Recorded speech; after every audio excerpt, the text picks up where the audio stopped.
قدرمنو اوریدونکو لیدونکو ستړي مشئ سهار مو په خیر دا د وایس اف امریکا ډیوه ریډیو او ټي وي سارنې خپرونې دي د بي بي شیرینې خپرونه پیل شوې ده د خپرونې زه یم ستاسو کوربنه نګین شاه او زه اشفاق مومن تاسو په دې خپرونه کې هر کله وایو پاکستان او افغانستان کې د سحر وخت دی پاکستان کې سحر 6:30 بجې دي په افغانستان کې 6 بجې دي افغانستان کې ورځ د سه شنبه یا نه ورځ ده او ورسره د کال 2020 د جون د میاشتې 23مه نیټه ده دا خبرونه تاسو خنیر پنیغه ګورئ او اورئ د مهال یو ساعت خبرونه ده تاسو به وړاندې کوو د پاکستان د شپږنیمونه تر ونیمو پورې او د افغانستان د شپږونه تر اوو پورې نه پنیغه اغه نه پسو بیا دا خبرونه تاسو بیا وړاندې کوو تکراروي او چا چې نوې کتلې اوریدلې نو بیا ته اورېدې شي بیا ته کتې شي د خبرونه په فیسبوک باندې پیل شوې ده تاسو دا مهال ګورئ الته کې په فیسبوک باندې تاسو خپل کمنټونه را لګیلی شئ څه هم موضوع چې موږ تاسو راوړو تاسو د خپل پاغي باندې د خپل رائے چې دا زموږ سره شریکولای شئ څه نظر تاسو لرئ شریکولای شئ په فیسبوک باندې د ریډیو اوریدونکو چې دی نو یو ځل بیا تاسو ته یادګینه چې د خبرونه موږ د خپل کورونه تاسو ته وړاندې کوو نو ټلیفونونه موږ نشو اغستې ټلیفونونه مکوئ او د فیسبوک پاڼه لرئ د فیسبوک اکاونټ لرئ نو راشي فیسبوک ته ویډیو وګورئ ولټوي تاسو ملاو شي زموږ د پاڼه اول کې تاسو کمنټونه کولای شئ نو د دې خبرونه خو پیل شوې ده د دې خبرونې څه موضوع ده نو اشفاق براته وایي چې نن په سبا خبرې کوو بالکل نګین د نن ورځې موضوع هغه د کونډو نړیواله ورځ نمانځل کېږي په ګرده نړۍ کې او د کونډو یادګارنه په دې نن ورځ باندې ضروری ځکه هم د چې هغه زمونږ معاشره د بدقسمتۍ نه د پښتنو ټولنه هم هغه یو ټولنه د چرته چې د ترهګرۍ پیښې ډیر خلک ځپلي دي او دغه پیښو له کبله زیاتره هغه د ګټې وټې خوندان یا د ګټې وټې خلک چې هغې په بازار کې مزدورۍ کولې نو همدغه چاودنو ښکار هغه خلک ګرځېدلي دي بیا د هغې په خپل کور کې زنانه د هغې ژوند ډیر په تکلیف کې شوی دی او چرته چې بیا دغسې پیښې دغسې خلک د خپلو کورونو څخه وړي د زیاتره ښځې چې کوم دی نو د هغې څخه کونډې شوې هم دي بیا زموږ په ټولنه کې د هغې خلکو ژوند څنګه تیریږي په دې باندې به د خپل اورېدونکو سره خبرې اترې کوو څومره خلک د هغوی خیال ساتي څومره د هغې فکر کوي د هغوی د بچو د تعلیم د هغې د خوراک د هغې د سر د پټونې نو دا داسې موضوع ده چې دا ډېره زیاته مهمه موضوع ده او په هر کور کلي کې به خامخا کونډه وي او زموږ د پښتنو ټولنې یو دا دغه هم دی چې زیاتره داسې زنانه داسې زموږ خویندې او داسې زموږ میندې چې هغه کونډې شوي دي نو هغې د خپل کونډتون په دغه وخت کې چاته لاس نه دی نیولی چاته سوال نه دی کړی په ځان یې سخته تېره کړې ده په دغه خپله سخته کې بیا خپل بچي رالویوي او بیا د دغه خپلو بچو پالنه څنګه کوي نو په دې کې بیا د ټولنې د عام هر وګړي دا چې کوم دی نو لکه ذمهواري جوړېږي چې د دوی سره کومک وکړي د دوی سره مرستې وکړي او دغه شانته کې د خپل خپلوانو کې او یا د خپل چم ګاونډ یا د خپل کلي دغسې کونډې چې کوم دی نو هغه د پام نه ونه باسي نو په دې باندې به نن موږ د خپل اورېدونکو سره هم خبرې کوو او نګین داسې پیښې هم زموږ د سیمې دغه بد وختونو کې مخې ته راغلي دي چې په هغې کې یو شاه حسن خیل د لکي مروت چې کومه پیښه په کال 2010 جنوري په لومړۍ نیټه باندې شوې وه په هغې کې هم 110 پورې کسان څنګه چې تاسو وختي خبره کوله هغه په حق ورسېدل او په دې کې زیات چې کوم دی نو هغه ښځې دا کلي هغه کونډې ځکه شوي چې دغه خلک د والیبال لوبې ته راغونډ شوي وو په هغې کې بیا ځانمرګي برید وشو په دغه شانته کې دغه پیښه کې چې کوم دی نو ډېر نارینه ځوانان چې کوم دی نو دغه کلي هغه ووژلی شول نو دغسې یو پیښه نه ده داسې ډېرې پیښې شوي دي او د دغسې ډېرو پیښو په نتیجه کې چې کوم دی نو کونډې ښځې هغه زموږ په ټولنه کې د هغې سره سیوا شوي دي زه به بله د خپل اورېدونکو دغه اړخ ته هم یو اشاره وکړم چې په دې باندې په نږدېیو کې چې کوم دی نو یو سروې هم شوی وه چې زموږ د پښتنو په سیمو کې چې کوم بازارونه دي دغلته کې د سوال کوونکو ښځو په شمیر کې هم اضافه په دې وجه باندې په ځینې ځایونو کې شوې ده چې چېرته د دغسې ښځو د خپل کور نارینه هغه چې د ګټې وټې یوازینۍ وسیله وه هغه ترې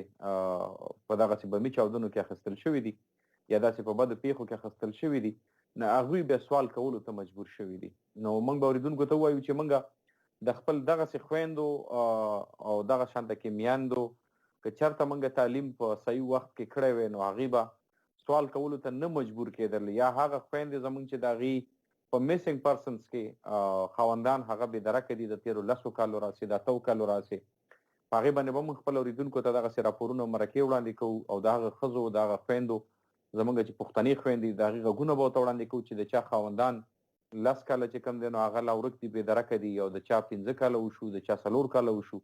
بیا د دغسې خویندو ژوند څنګه دی، څنګه تېرېږي، څومره په مشکل کې دي. نو چې کومې بیا لږ تعلیم یافته دي نو هغې چېرته ځان ته روزګار د حیا او د عزت پیدا کړی دی، هغې لګیا دي خپل بچو ته د 2 وخته ډوډۍ پیدا کولو کار ترسره کوي، بلکې په اسانۍ سره کوي. بیا هغه خویندې چې د چا تعلیم نشته دی نو هغې بیا سوال کولو ته مجبور شوي دي او یا دغسې د نورو مشکلاتو سره مخ دي. نو دا هغه موضوع ده چې دا ډېره پراخه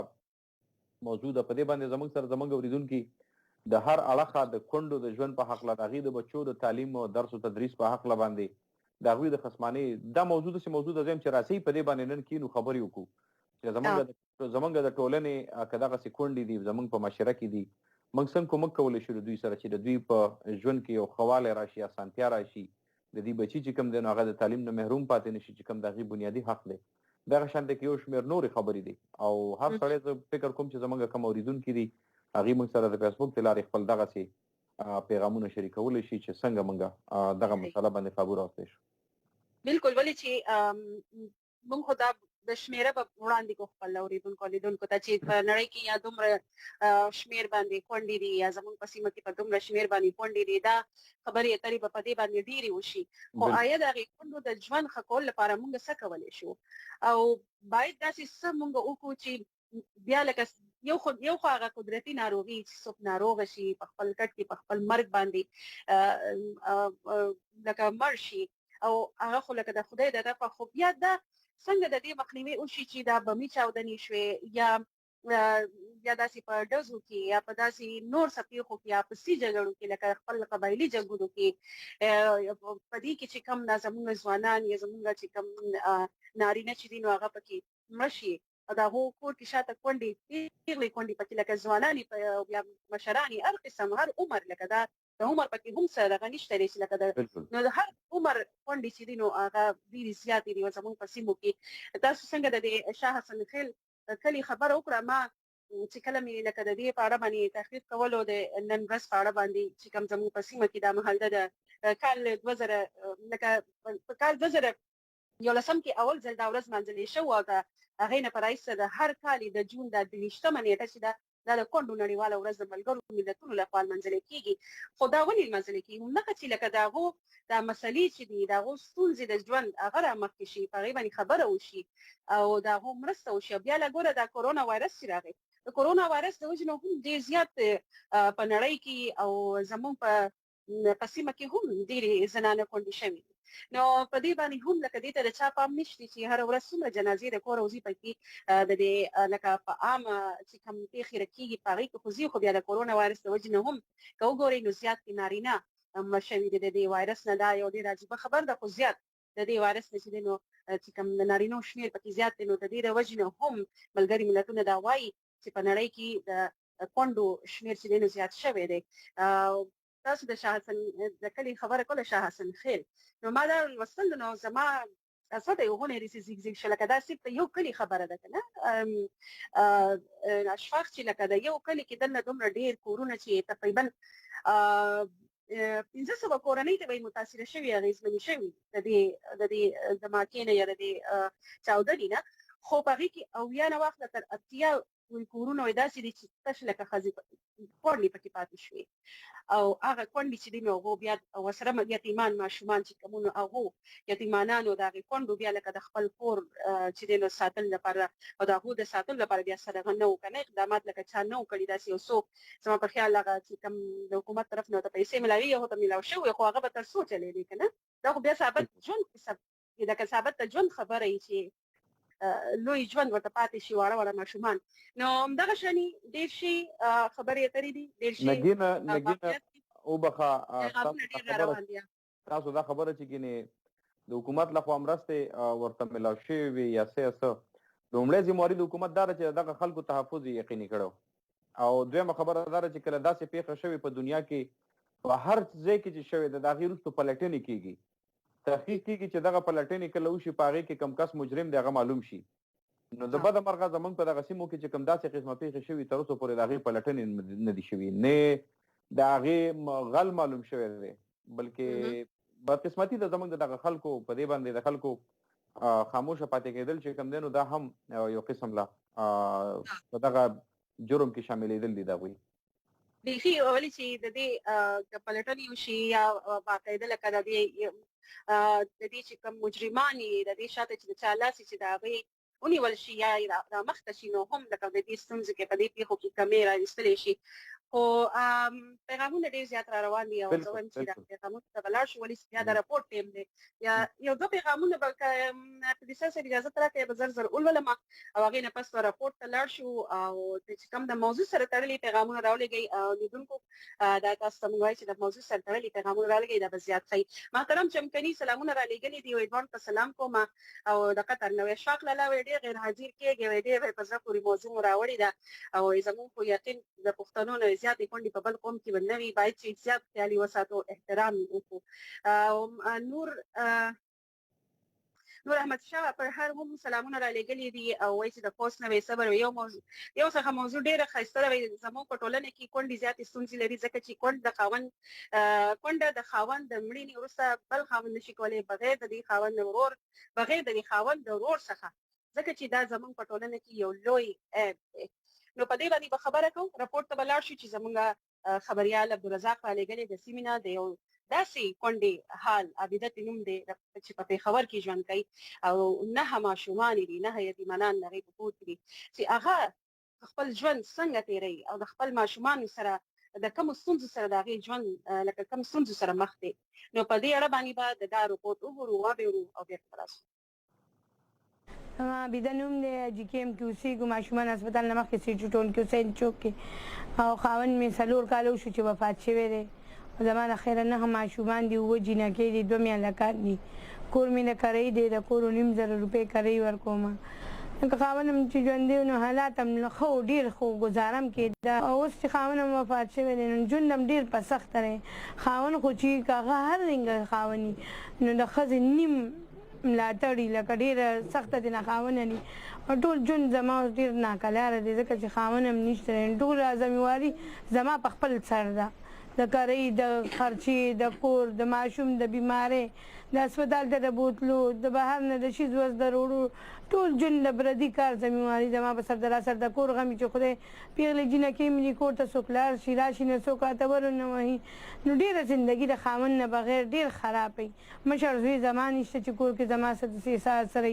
دغه واړه ماشومان دي 2 بیا دا پیغله لور مې نه کار لزي ما سره دا احساس چې داسې نه خدای ما که څوک په اواز ونه کې څوک ورته لاس وانه چې ډېرې مسلې بچي کور کې راځي ډېرې زیاتې چې دا ماشومه بهر وځي زما زړه ناکلاری چې در څوک کور ته نه راغلی زما زړه ناکلاری ډېر زیات خو څوک بې وسیله مجبوري ده ګینې زه یم چې په 1 کروڑ روپۍ مې دا لور بهر نه کړم خرچې خو مغه رنګې کېږي بچي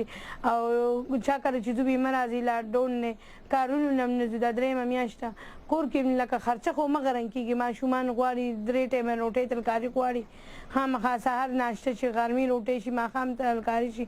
دي خو ماشومان دي خو غواړي کشته نشته معنی کور کې مې یو 2 غټې پتیلې وي هغه مې خرڅ کړې او دې ماشومانو له پیزا هغه ترکاري روټۍ وروړم حالات هم ډېر زیات ګډوډ دی دا د حکومت لکه ویل دا وعدې کړې وي چې دا به کوو دا به کوو هېڅ هم نه کاغذ 12,000 روپۍ هم د احساس پروګرام موږ ته میلونه شي نو بس هر یو شي ګرانېږي ورځ تر ورځه ارزانېږي نه چیني ګران دي اوړه ګران دي اختر کې واړه جامې غواړي پیزار غواړي حالات ډېر زیات خراب دي بچي موږ خپلو رشته دارو کرې نه ځو راځو ولې چې زما بچي هلته داسې سپکي خرابې جامې اچولي خراب پیزارې نو بیا خلک ورپورې خاندي او راله څوک اخلي نه څوک د لاس امداد نه کوي خپل پردی راسره لاس امداد نه کوي چې ګینې دا دې بچو له دې یو ټایم دا زموږ به پیزار والو یا به جامې والو نه بیا چې موږ ډېر زیات زور ولګو که نه نو موږ 10,000 روپۍ نه میاشتې نه شو ګټلی چې زه ډېره ګزاره کوم 9,000 روپۍ زه د کور کرۍ ورکوم داسې د ماشومانو پیسونه ورکوم سل روپۍ پیس چې داسې ورکوم دلته کې چا کله لاړ شم جامې ووینم که چا ترکاري راکړه که چا روټۍ راکړه سړه توده نو بس هغه دې بچو له وروړم که چېرته واده ښادي وي چا له وکړم کار نو بس دې له وروړم دې له ورکړم چې هغه یو ټایم په مړه خېټو کړي خو کله دال یو که ساګي که ښه ډېرې چا څوک ترکاري راکړي یا کور ته وروړم هغې کې وله اوبه واچوم هغه ښه ډېره کړم بیا دې بچو ته کښېږدم زما دا تور یم پړسېدلی دی او زما د دماغو مسله ده دا درېیم کال دی زما د دارو ژوند دی زما 500 روپو د میاشتې دوی ده او حالات هم ډېر خراب دی څه وس هم نه رسي چې یو میاشت دوی وخورم بله میاشت بیا ني بیا څه سر دوباره شمه دا ټول مې سرکاري سکول کې کینولي دي بچي خو دا یو لور مې له خیره اووم کې ده یو څلورم کې ده دا درېیم کې ده زوی مې مشر درېیم کې دی دا هم ون کې ده هغه کچې کې دی په دې غریبه غریبۍ کې زه په دې بچو تعلیم کول غواړم چې خدای مکه لوباران نه شي یا داسې غلط ځای کې کښېنني دا ماشومان دي زه وایم چې لکه سرکار ماته داسې یو کوارټر میلو شي سرکاري طور کې چې لکه زه د دې کارۍ پیسې اخلم او په دې خپلو بچو له کوم دې تعلیم یافته شي دې سبقونه وایي چې په ما خو هم خوري ژوند تېر شو خو چې په دې بچو خو مې صحیح زندګي تېره شي که نه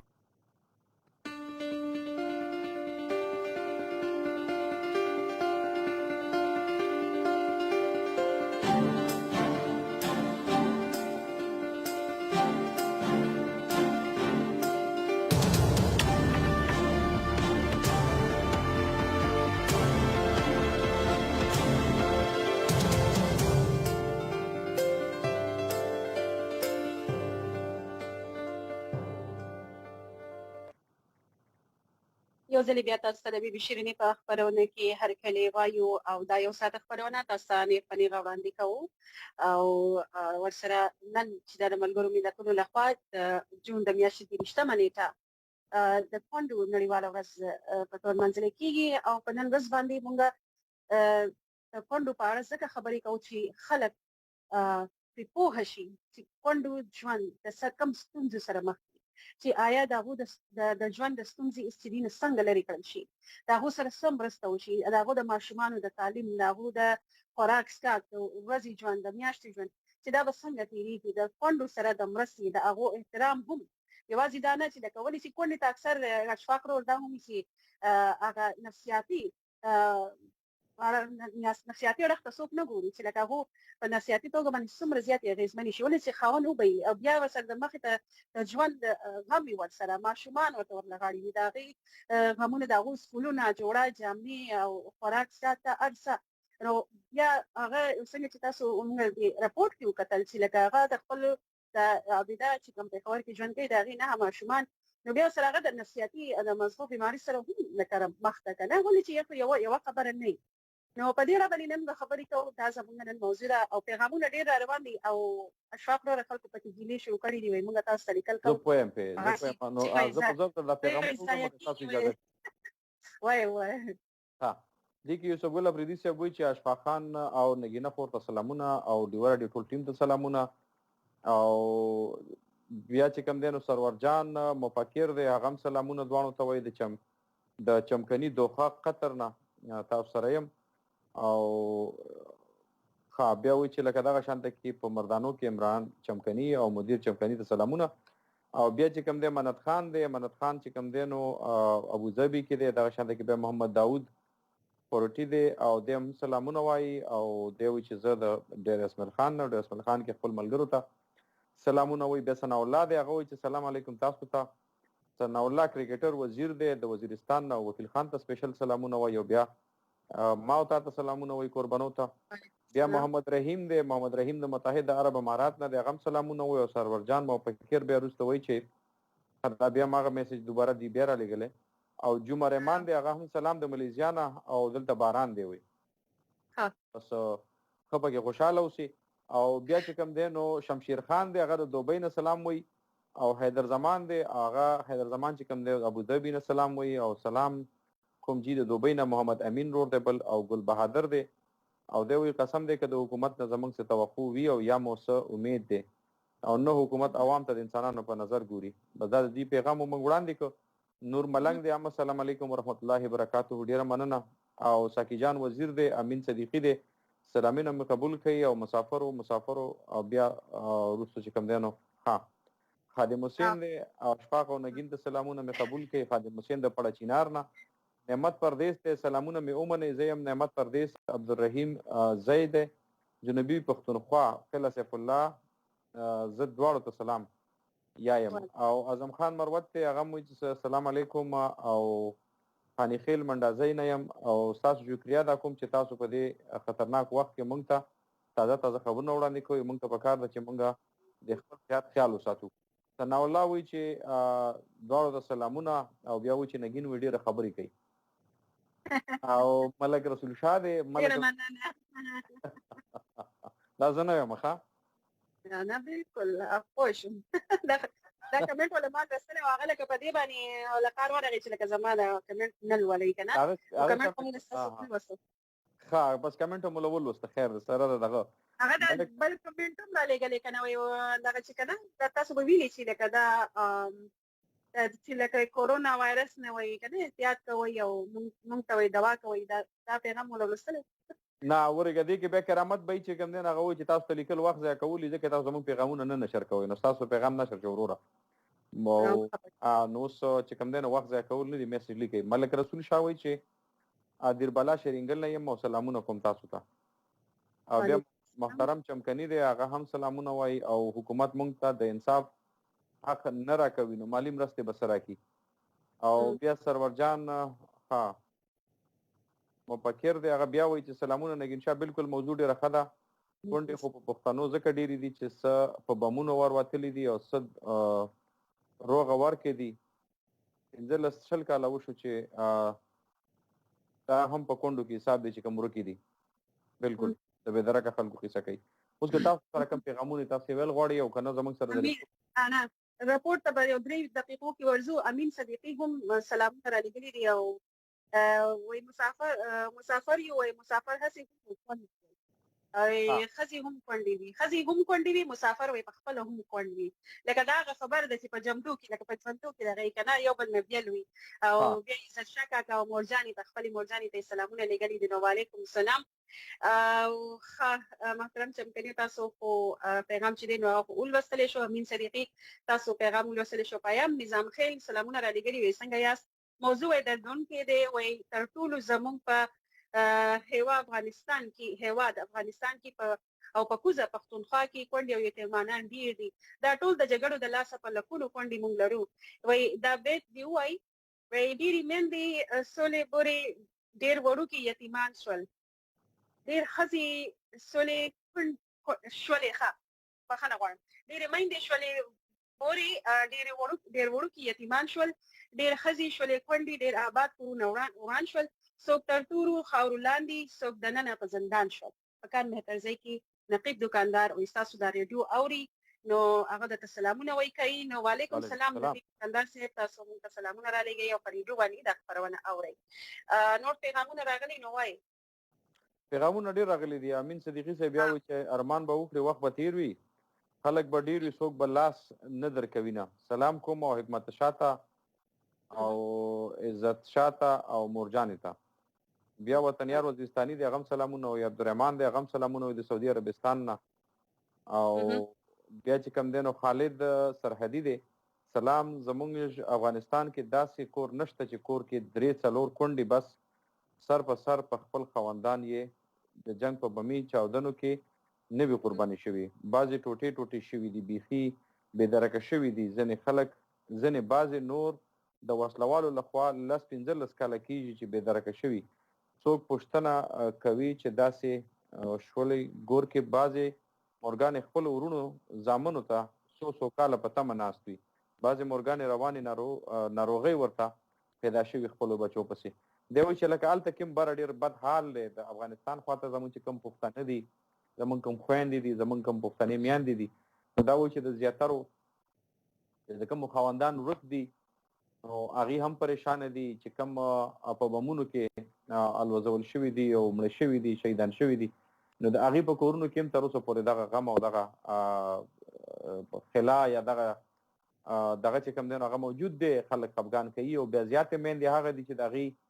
خاوندان بې درکه کړی شوي وسلوالو لخوا د هغې بچي بې درکه کړی شوي دي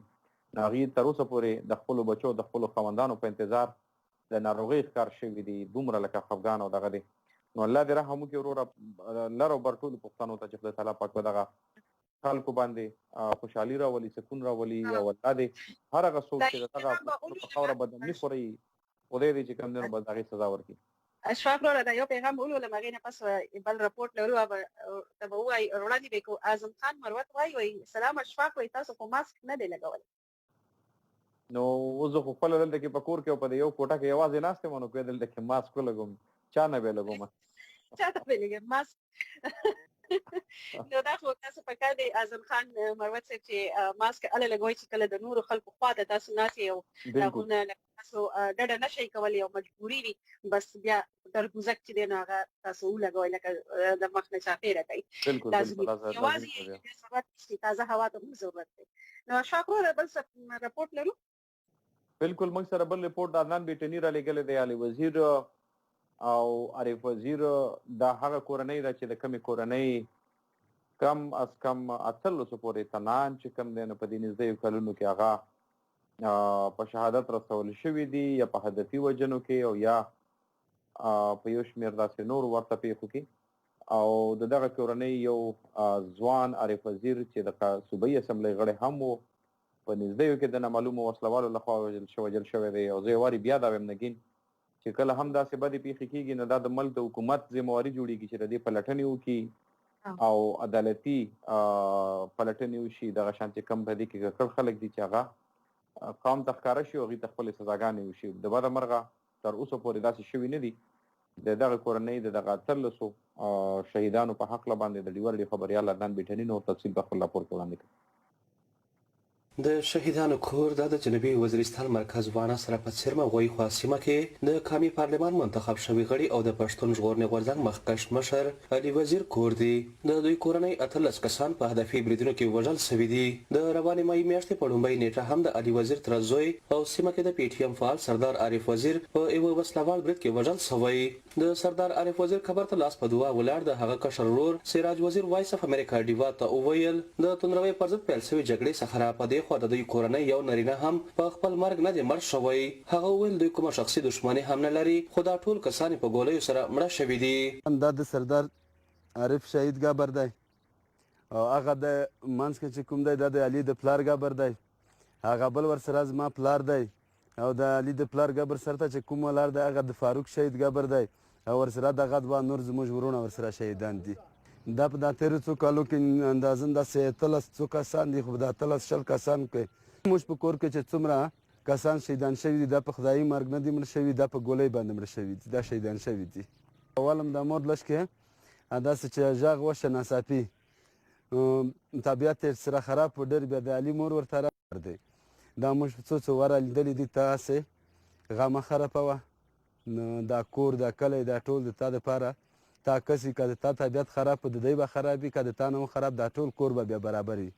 د علي وزیر په کورنۍ لومړی برید په کال 2003 کې شوی و چې پکښې د نوموړي مشر ورور فاروق وژل شوی و. یو برید په کال 2015 کې ترسره شوی و چې پکښې د علي وزیر او عارف وزیر د پلارانو او وروڼو په شمول د کورنۍ 15 کسان وژل شوي و. د علاقې وطن ولي وزیر وایس اف امریکا ډیوا سره په خبرو کې وویل دا ورځ د دوی علاقې دپاره ډېره زیاته غمزنه وه ځکه چې په یو وخت د یوې کورنۍ 15 جنازې ووتې. هغه وخت خو داره زیات مرګي نه وي ډله یې القاعدې مرګ ډېر سخت زور وغوښته په یوه جې 15 شهیدان وي ډېره خورزاده یې وخت و ډېر سخت هغه وخت و یاره ټوله علاقه پرې خفه ده مثال ډېره زیاته یې پرې خفه ده ځکه چې دا واحده یوه کورنۍ ده چې د خلک غم سره د خلک خدمتي نه کړو.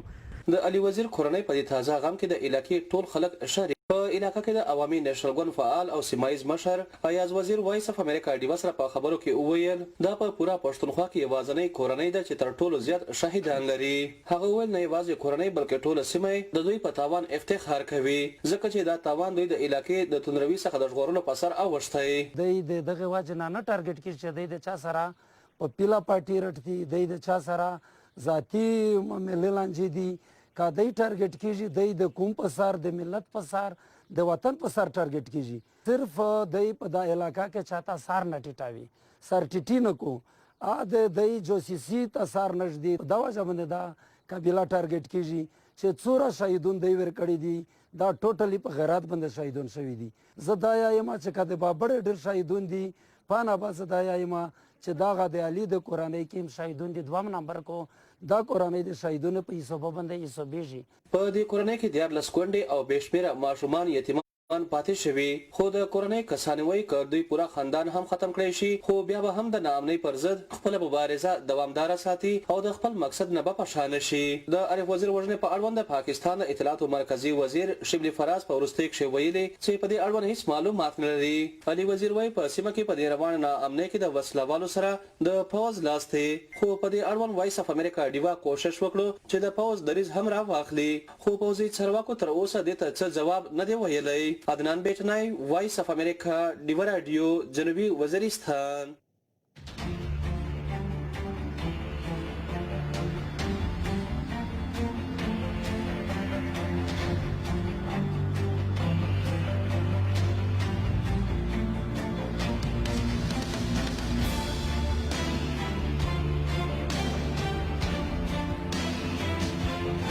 د ډیوا سره اوسئ. ډیوا سره اوسئ. یو ځل بیا تاسو ته د بي بي شیرینې په خپرونه کې هرکلی وایو. یو ساعت خپرونه کې نیم ساعت تېر شو او نیم ساعت پکې لا پاتې دی او نن موږ خبرې کوو د ملګرو ملتونو لخوا د جون د میاشتې 23 نیټه چې ده نو هغه د کونډو نړیواله ورځ لمانځل کېږي چې دا په نړۍ کې دا پوهه وخورولی شي چې کونډې چې دي نو هغو ژوند څومره اغېزمن شي چې کله د هغو خاوندان مړه شي، که هغه په ناروغۍ باندې مړه شي، که په بمي چاودنه کې یا د چا د لاسه یا په خپل کور کې په ناروغۍ باندې. اوس چې دا کوم نن سبا د وبا د وبا خپره شوې ده د کرونا وایرس ناروغۍ د وجې نه په نړۍ کې ډېرې زیاتې ښځې چې دي نو هغه کونډې شولې، ځکه چې د دې وبا په وجه باندې په نړۍ کې سړي زیات مړه شوي دي، سړي زیات اغېزمن شوي دي چې نو د بس چې کوم د ملګرو ملتونو لخوا نوي راپورټ راغلی نو په هغې کې دا ویل شوي دي چې د کرونا وایرس د وجې نه هم په نړۍ کې د کونډو شمېر چې دی نو هغې کې زیاتوالی راغلی دی. بیا چې که زموږ سیمه کې وګورئ نو زموږ سیمې چې دي افغانستان کې او که پاکستان کې د پښتنو زموږ سیمې هسې هم اغېزمنې دي، هسې هم هلته کې د بمي چاودنه یا په هدف وجنه دا ټول چې دي نو ډېر زیات دي او زموږ په سیمه کې خو هسې هم د کونډو شمېر ډېر زیات دی. خو د وبا پکې هم خوره شوې ده ډېره زیاته او هره ورځ چا نه چا د مرګ خبره راځي او د یو کورنۍ نه ډېر کسان په یړ باندې په هفته کې په 2 هفته کې او داسې وفات شو. نو د دې کرونا وایرس د وجې نه نور هم زموږ په سیمو کې چې دی نو کونډو شمېر زیات شو. نو دا زموږ نن خپرونې موضوع ده، په دې باندې خبرې کوو، په دې باندې موږ راپورټونه هم وړاندې کوو تاسو ته. اوس چې کوم تاسو عدنان بیټني راپورټ وکړو دا هم تقریبا یو میاشت وړاندې تاسو وړاندې کړی و چې کله عارف وزیر ووژلی شو، شهید کړی شو، نو هغې نه پس دا راپورټ موږ تاسو ته وړاندې کړی و. نو پیغامونه به را روان وي، نو اشفاق وروره پیغامونو ته به ورشو، بیا زموږ لیدونکي ګیله کوي چې زموږ پیغامونو ته ټایم نه ورکوئ. بالکل زه یم که تاسو په شروع کړه ښه وی که نه زه ویم. سمه ده پیغامونه ته به لاړ شو او شروع به واچوو. د لیاقت نوري صاحب پیغام رالیږلی دی، وایي جناب اشفاق مومن صاحب او نجم شاه خو تاسو ته سلامونه. وایي دنیا کې تمام ترقي یافته ملکونه چې ښه ترقي او ښه صحتمنده معاشرې تشکیل مزمر کار است تاسو پکې زیات چې دی نو د فارسي ټکي استعمال کړي. زه کوشش کوم چې زموږ پښتنو ته معاشرې تشکیل چې دی نو مزدورکار از په تعلیم ښایسته دی، لکه په تعلیم باندې وایي چې چېرته تعلیم روشنایي ده وایي هلته کې معاشرتي اقدار پورې حفاظت کېږي، مګر چې کومه خطه د تعلیم د روشنایي نه محرومه وي په هغه ځای کې د ظلم او استحصال بازار ګرم وي. که موږ خپل جنت نظیر صوبه پښتونخوا کې نظر وکړو چې کوم څوک د تعلیم په زیور پټ وي د هغو خلکو په چال چلن کې او د باقي خلکو په نسبت واضح فرق لیدلی شي چې پښتون قوم ته یو مضبوط عهد پکار دی. موږ به په ښځو تعلیم په ښځو په نرو په تعلیم حاصلوو چې خپل نوي قول د تیارو نه بهر کړو، د دنیا مهذب قومونو په صف کې ودرېږو. باقي وسلام لیاقت نوري پارچینار. ډېره مننه، ډېر ښایسته پروګرام پیغام تاسو راولېږو، ډېره مننه. فاروق یورکزی هم وایي چې وایي ګران وایي ښځه خو یې هسې وایي پښتانه ولا حق نه ورکوي. نو لکه بیا د دا مطلب دی چې لکه کونډې چې دي نو هغو ته هم لکه چې وایي فکر وکړی شي که نه. او اکبر خان د کشمیر انډیا نه سلامونه رالیږلي، د انډین کشمیر نه، د هند کشمیر نه. نو ډېره مننه چې تاسو هلته کې زموږ خپرونه ګورئ. او آصف مروت ملاخیل هم سلامونه رالیږلي وي. موضوع مو ښایسته ده، د کونډو خو ډېره سخته زندګي وي، د ډېرو کونډو بچي د تعلیم د برخې نه پاتې شي او په وړوکي عمر کې مزدوري کوي. پکار ده چې چمګاونډ خلک یې خیال وساتي. بالکل دا خبره ده چې چمګاونډ خلک یې خیال وساتي، نو هله به چې دی نو دې خبرې ته لکه پام وشي. امین صدیقي هم وایي چې د امارات مې سلامونه رالیږلي دي او د کونډې او یتیمانان خو وایي ډېر خوار وي. بیا خپلې مور جانې ته هم سلامونه لیږلي دي. نو وعلیکم سلام. بیا جمال الدین خان هم سلامونه رالیږلي دي، وایي الله مو وایي تاسو کامیاب لري. نو ډېره مننه. بختور داوړ هم وایي سلام، وایي زه بختور داوړ د ابودابي نه سلامونه وایم او وزیرستان کریم الله انعام او محسن اجمل ته او طارق ته سلامونه. وعلیکم سلام. سلام خان هم وایي چې تاسو ته سپیشل سلامونه کوم. سلام خان وزیر یم لبنونه، وایي زما یو ګران ملګری چې اوس په میرانشاه کې اوسي محمد احسان، وایي هغه ته سپیشل سلام وایم. په بنو کې میرولي ته هم سلام. او تاسو وایي ډېره مننه کوم چې زبردسته او په زړه پورې پروګرام شروع دی. وایي الله مو دې ژوندي لري او خوشحاله اوسئ. ډېره مننه. لمبې وزیر وایي چې وایي زما نوم ولې نه اخلئ، وایي تاسو ته سلام، وایي زما نوم ولې لمبې وزیر وزیر زه پوره نوم مې درله واغېستو. وعلیکم السلام. بس لمبای نو لمبې ته به څوک لاس ویسي یار. بالکل. خالد سرحدي هم وایي چې لمبر کنه. خالد سرحدي وایي چې سلامونه زموږ پښتانه کلر دي او کبر دي، کچري خپل غږ پورته نکړو نړیوالو ملګرو ملتونو ته یا بشري حقوقو ته خپل غږ ونه رسوو، خپل کورونو کې په امن کې نشو پاتې کېدلی. یوازې پښتون د جهاد په نامه استعمالوي او خپل ورور وژني. دا خالد سرحدي تاسو پیغام دی. نور پیغامونه هم را روان دي که ستاسو سره نو وایي که نه. رستم منصور هم سلامونه رالیږلي. مومند ته ډېره مننه. باجوړ ماموندو نه او دغه د حیدر لالا دی هغه هم سلام رالیږلی دی او نور چې نه دي دا کړي. بیا شهباز افغان دی هغه هم سلامونه د سعودي عرب نه وایي او شاهد شاه دی شاهد یما له پېښور نه پېښور ته سلامونه وړاندې کوم. او بیا رشید خان دی سلامونه قبول کړي الین نه اشفاق مومن صاحب او نگین شاه صاحبه او دغه شانته کې هغه رستم منصور والا پیغام بیا چې کوم دی نو دې وخت کې دغه شو او د دې سره یو شمېر نور څه پیغامونه بره راغلي وو. نگین او هغه شاعر جاوید جان میزوال تاسو سره رښتیا پیغام. محمد جمیل صاحب هم سلام دی. فرهاد فاروقي او رغزی صاحب دی. جعفر وفا کاکړ صاحب دی هغې هم سلامونه وایي چې څنګه تاسو. او خانوزۍ نه دغه کړی میسج رالیږلی. جمال الدین خان دی او دی چې زما سلام قبول کړي او کامیاب الله مو کامیابه لره. او د دې نه پس چې کوم دی نو بیا سید ولی دفتانی دی او بیا نور حسن ارمانی دی هغه هم سلامونه دي ټول. او دغه شانته کې په باره چې دي سلامونه ډېر دي. سلام خان دی سلام خان سلامونه دي. د شاعر جاوید جان میزروال احترامات او سلامونه رالیږلي دي ټول اوریدونکو او وایي چې موضوع مو ډېره خوندوره راوړې ده. دلته امارات کې وایي هم د کورونا له وجې ډېر کسان بېروزګاره شوي دي. وایي عام خاص ټسټونه کېږي لګیا دي. ډېر کسان هم متاثره شوي دي. نو شاعر جاوید جان میزروال موږ د کورونا موضوع نه دی خو موږ نن د کونډو نړیواله ورځ ده د هغو په اړه باندې خبرې کوو چې د هغو سره د هغو ژوند موږ څنګه اسانه کولی شو، د هغو ستونزې موږ څنګه حل کولی شو. نو په دې اړه باندې خبرې کوو. نو دا پیغامونه خو یو پسې بل را روان دي او پښتونیار وایي چې کونډو په ټولنه کې کوشش کوم چې ولې چې ډېر یو ځای لیکلی شوی کونډې په ټولنه کې افغانستان او په وزیرستان کې ډېرې دي. د جنګ د لاسه ټولې کونډې دي. جنګ تباهي ده، بربادي ده. زمونږ په پښتنو کې متل دی چې کونډه دي لور فی لاش دی بل نه وه. دا داسې یو دی لیکلی شوی دی. نو زه بخښنه غواړم زه به ځان سره خیر دی ولیکم دی خو او بېرته به یې ولولم که زه یې لوستلی شم داسې لږه پښتو که پښتو کې څه داسې پښتو کې لیکلی شوی نو کېدای شي ما لوستلی وی خو هغه څه اردو ژبه د اردو په سټایل کې لیکلی شوی دی ونه پوهېږم چې څنګه یې لولم. ښه نو نور څه پیغامونه کوي نو وایه که نه وروره. موږ سره چې کوم پیغامونه نور دي نو پښتونیار تاسو ذکر وکړه. د هغې نه پس بیا چې کوم دی شمس مسافر دی او بیا ولس خان دی طاووس خان دی. دې ټولو سلامونه ویلي. یاسر خان دی دې هم سلامونه وایي دوبۍ نه. او سعید کموال د هم سلامونه ویلي دي دوستانو ته او خوشاله اوسئ. او بیا چې کوم دی نو سید رحمان مومند دی د هم سلامونه وایي او ثناء الله وزیر دی دم سلامونه لېږلي دي. محمد ولی چمکني دی د بیا سلامونه را لېږلي دي. او ها د ما خبره کوي چې د سلامونه او د چې د دنیا په هر ګوټ کې خوشحالي او ترقي ده او پښتون قام همیشه په تیارو کې ساتل شوی او مونږ ته په دنیا کې د ژوند کول چې کوم دی نو هغه مشکل شوي دي. تعلیم نه لري همیشه د بل په استعمال کې لکه بلې بیا د خپل ګټو لپاره کاروي که تعلیم دی ونه کړي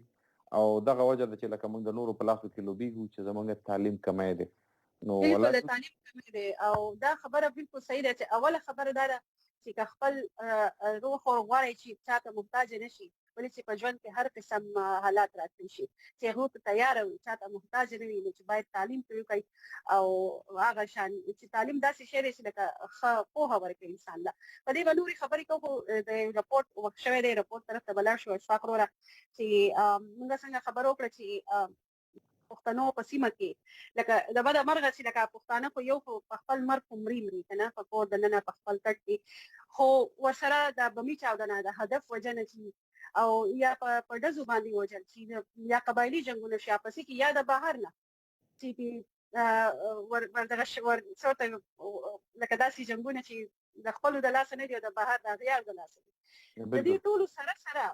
ټولو سره لکه هغه کونډې چې کوم دي چې خاوندان یې مړه شوي دي زړونه یې صبر شي لکه پته یې ورته چې زموږ خاوند مړ شو ووژلی شو خاورو ته وسپارلی شو جاړي خفګان خو وي خو دا ورته پته یې چې زموږ خاوند خاورو ته وسپارلی شو خو د هغې کونډو سره به څه کوو چې لکه په ژوندانه باندې چې خاوندان ژوندي دي او کونډې دي ځکه چې د خاوندانو هېڅ پته نه لګي بې درکه کړل شوي دي یا بې درکه شوي دي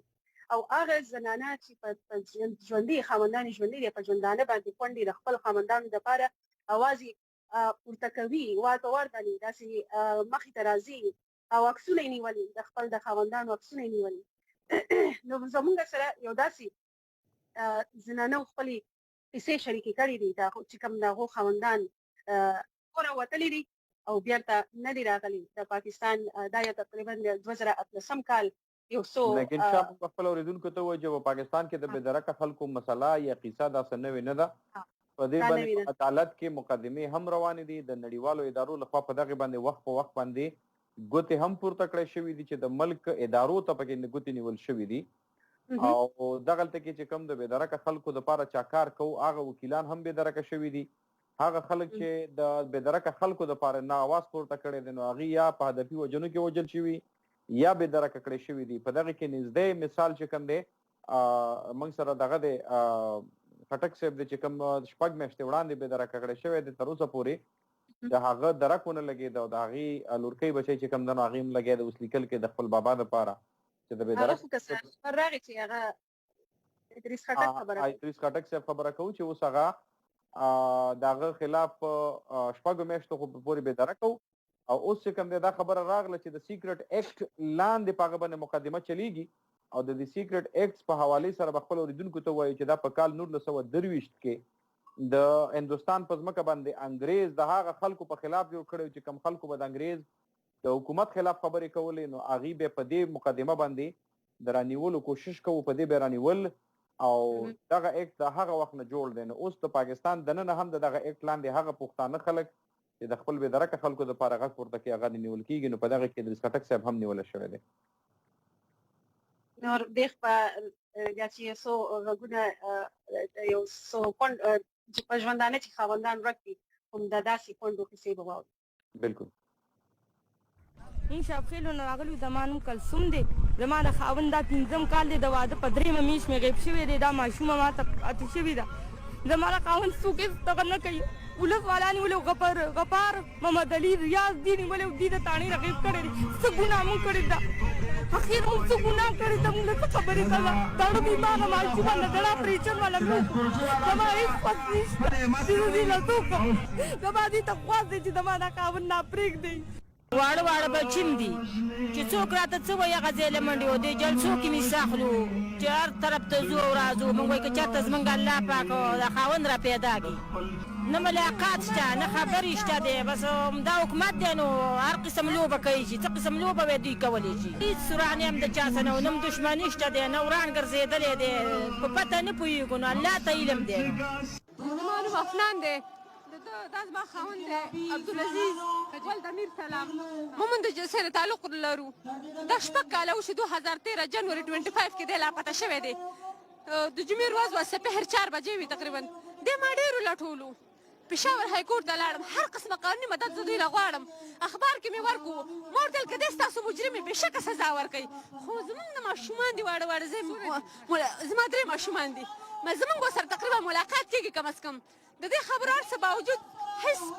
پته ونه لګېده 2 کاله مخکې ما ته د پېښور ډیفنس نه کال راغی هغې ورته ویل تاسو افنان خبرې کوئ د عبدالعزیز وایف ما ورته لاوجي وایي ښه تاسو دعا کوئ انشاءالله موږ دې کوشش کوو چې در پرېږدو د دې خبرې مې 2 کاله وشو اوس په اسلام آباد کمیشن کې کیس چلی نو هغوی ما ته د رمضان المبارک نه چې کوم تېر شوی دی 1 هفته وړاندې مبارکي راکړه د ده د بېګناهۍ ویل چې موږ به کوشش کوو تا ته د دې ځای وښیو خو چې 4-5 میاشتې وروستو تاریخ راشي دوی دغه بېګناهۍ ریپیټ کړي زموږ دا دونه 10 سال موږ انتظار وکړو نیم کال او دوی موږ ته صرف دا خبره ریپیټ کړي چې دی بېګناه دی تاسو ته چې هرې بېرته دا خبر راشي تاسو خو به کور کې کله خوشحالېږي څنګه حالي بیا اول ډېره خوشحاله شوم بیا 6 میاشتې ما ډېر په انتظار تېر کړي چې ملاقات به مې ورسره وشي خو په الله یقین وکړه چې سترګې مې راوځي د یعقوب علیه السلام غم دی که نه چې هغه قرآن کې الله فرمایي چې یا اسف علی یوسف های د یوسف غمه موږ هم د یعقوب علیه السلام په شان غمجن یو موږ هم خپل یوسف غواړو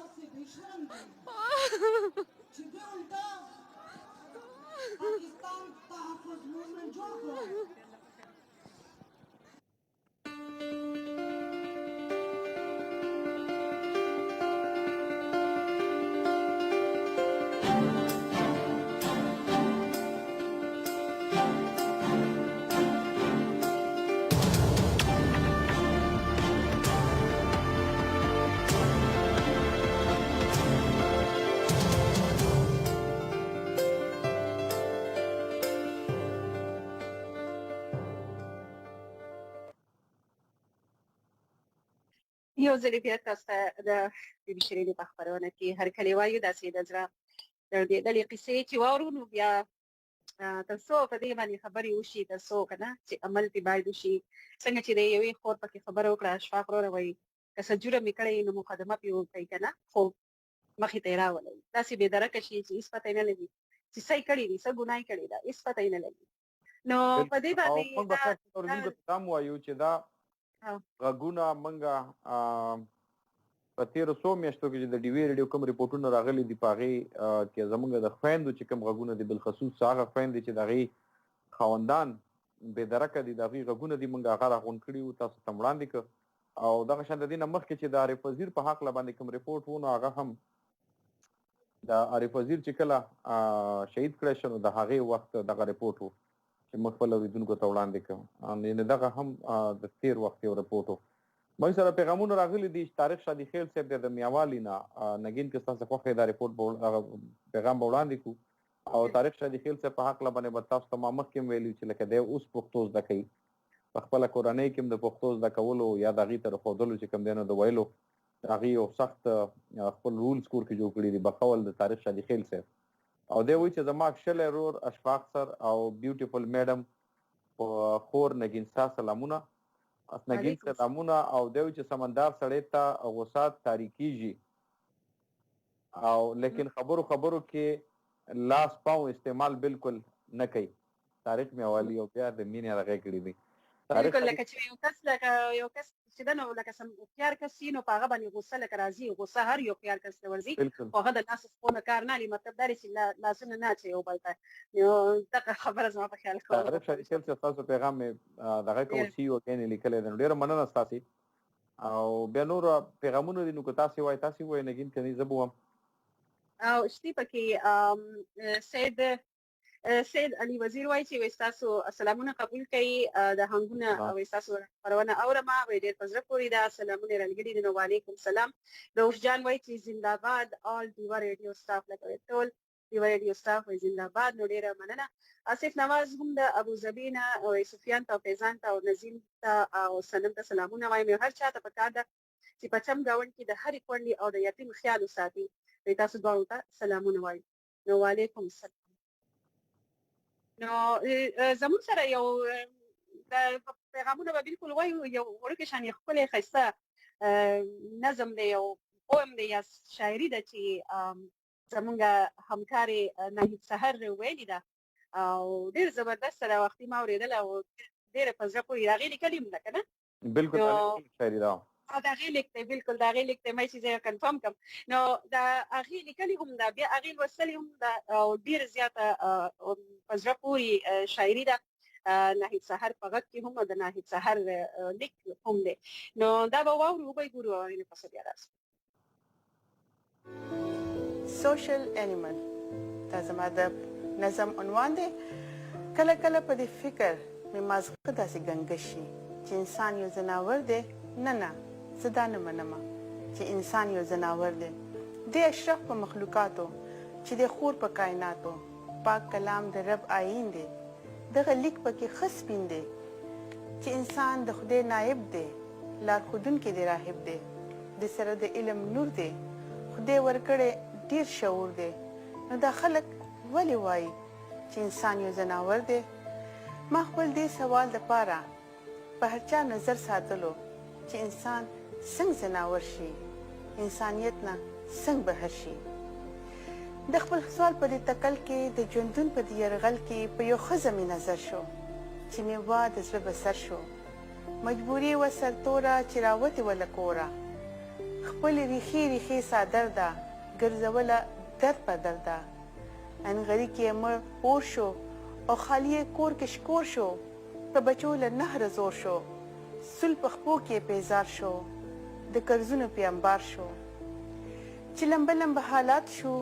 او وریته وریته جذبات شو، نو د کوره را بهر شوه. ګل ځواني یې در په در شوه. دا په حسن شهزادګۍ وه چې په کور کې ازمری وه، خو د جون په بیابان کې یو زړه وتې شان اوسی وه. د بندیانو دې ځنګل ته چې راووته یوازې، هر انسان ورته لیوه شو، هر خوا خولې شي ورته وازې. چا ویل ګلو غوټۍ ده، چا ویل څه ښکلې جینۍ ده، چا ویل زما جانان دی، چا ویل زما درمان دی. تو راتو تیشه چاپیره د هوس نه ډکې سترګې، وږي وږي نظرونه، بس لیوه لیوه انسان شو. د شرف معنه شوه ورکه، د شعور سترګې ړندې شوې. لاړې لاړې بس خولې شوې، عبادت یې لاړو لاړو، د شیطان ټولې جذبې شوې. چې د سپو خوی او خصلت شو، خود پامال انسانیت شو. زما سوال چې مهمه وه پکې پټ عالمیه وه.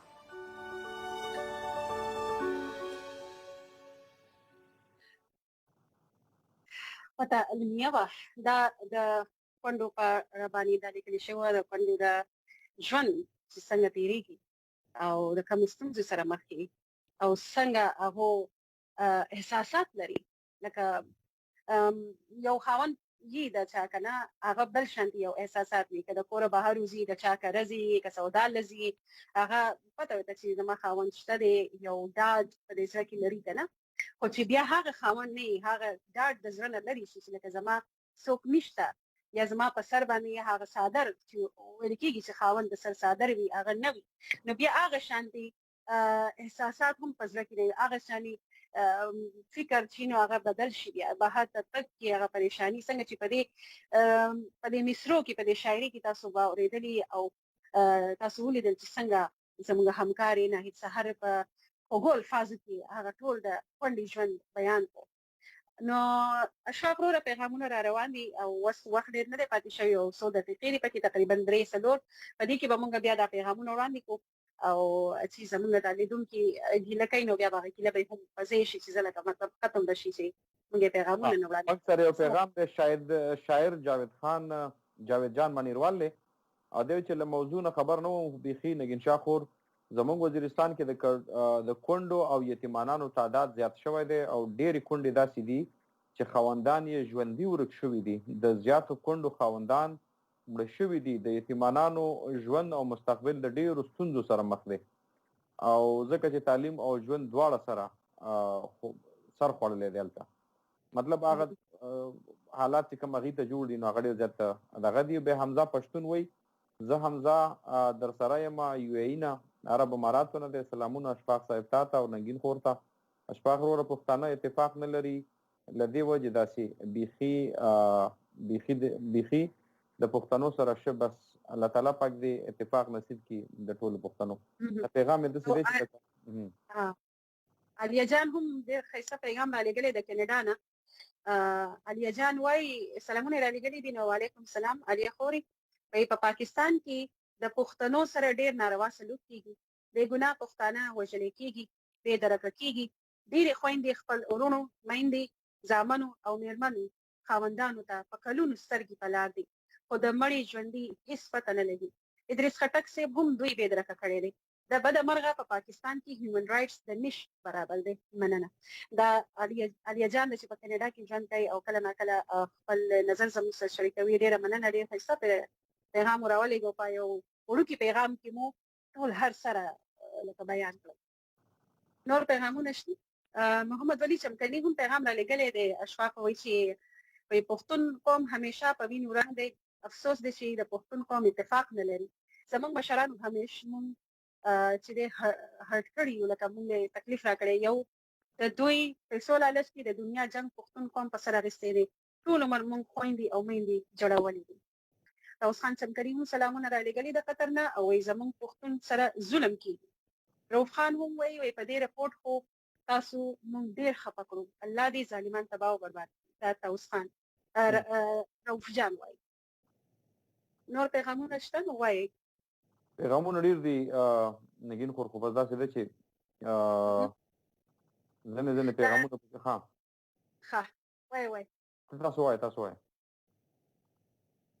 نه بس همدغه پیغامونه دي. وخت زموږ سره هم نشته دی. خپرونه به راغونډو خو دا روف جان چې دی نو دا یو شعرونه را لېږلي وي. زه پښتون یم افغان یم، زه د دې خاورې پهچان یم، دا نفرت بلی واخلم زه په لرو به قربان یم. ډېر ښه. نو بس د خپرونې به راغونډو. بالکل د پروګرام وخت هم قابو دی او خبرې ډېرې دي او بیا دې کې محسن محبت وي چې زما کمنټ ولې نه وایې. خیر خو دی نو وروره دغه ستا کمنټ و چې موږ ووایو او باقي وړاندې موږ نه دی لیدلی که راغلی خامخا به مو ویلی. دا یو بل پیغام راغلی دی. خالد سرحدي راکړه تاسو ته کولای تاسو ووایئ. ښه تاسو ووایئ زه خیر دی. خالد سرحدي وایي چې ډېر ښه پروګرام به راوړي. یو داسې پروګرام جوړ کړي چې د مسافرو چې زموږ پښتانه د جنګ له امله اروپا ته مسافر شوي، څوک اوبو کې ډوب شوي، څوک زندانانو کې، څوک تر اوسه بې درکه دي، نه مړې معلومیږي نه ژوندی، مورګان یې خپل بچو ته په تمه دي. داسې غږ را سره بدرګه کړئ چې نن زموږ مورکۍ خپل زوی ژاړي کاله. دا پیغام ورېږدو. ښه خپل زوی زړې کاله اروپا لاره بې درکه شوی دی. دا څه لیکلی دا ټکي باندې زه پوه نه شوم. او ما ته په ژړا راته وویل ترکیه بې درکه کړی دی. ترکیه پولیسو سره پوښتنه مې وکړه پیدا نه شو. زموږ سره دا کس رجسټر نه دی، بې خبر یو. د دې کس ډېر داسې پښتانه بې درکه دي. د 2014 نه تر 2020 پورې زیات مسافر هم بې درکه شوي دي. وایي چې په دې باندې هم یو خپرونه وکړئ. صحیح. موږ کوشش وکړو چې دغسې یو کوم موضوع هم مخې ته راشي زموږ په هغې باندې خبرې وکړو. او نګین زموږ د پروګرام وخت هم پای ته رسېږي. زموږ د دې خبرو د دې پروګرام د موضوع انتخاب کولو مقصد هم دا و چې د چا هم په چم ګاونډ کې دغه کونډې دي، یتیمانان دي، نو د هغې په سر باندې لاس کېدی او د هغوی خیال وساتئ، د خپل ځان سره چې کوم دی دغه خلک د پام نه مه وباسئ. بالکل. او د دې بي شیرینې خپرونې زه هم ستاسو قربانه نګین شاه او زه اشفاق مومن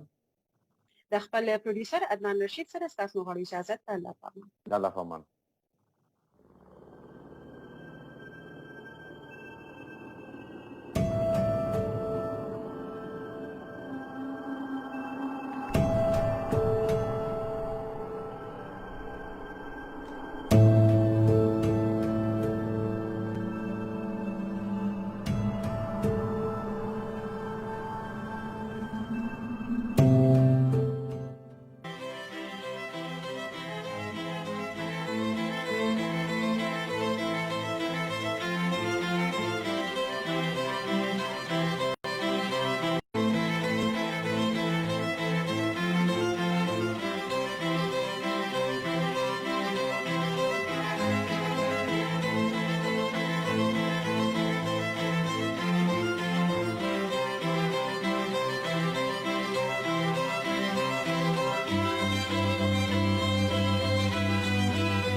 قدرمنو اوریدونکو لیدونکو ستړي مشئ سهار مو په خیر دا د وایس اف امریکا ډیوه ریډیو او ټي وي سارنې خپرونې دي د بي بي شیرینې خپرونه پیل شوې ده د خپرونې زه یم ستاسو کوربنه نګین شاه او زه اشفاق مومن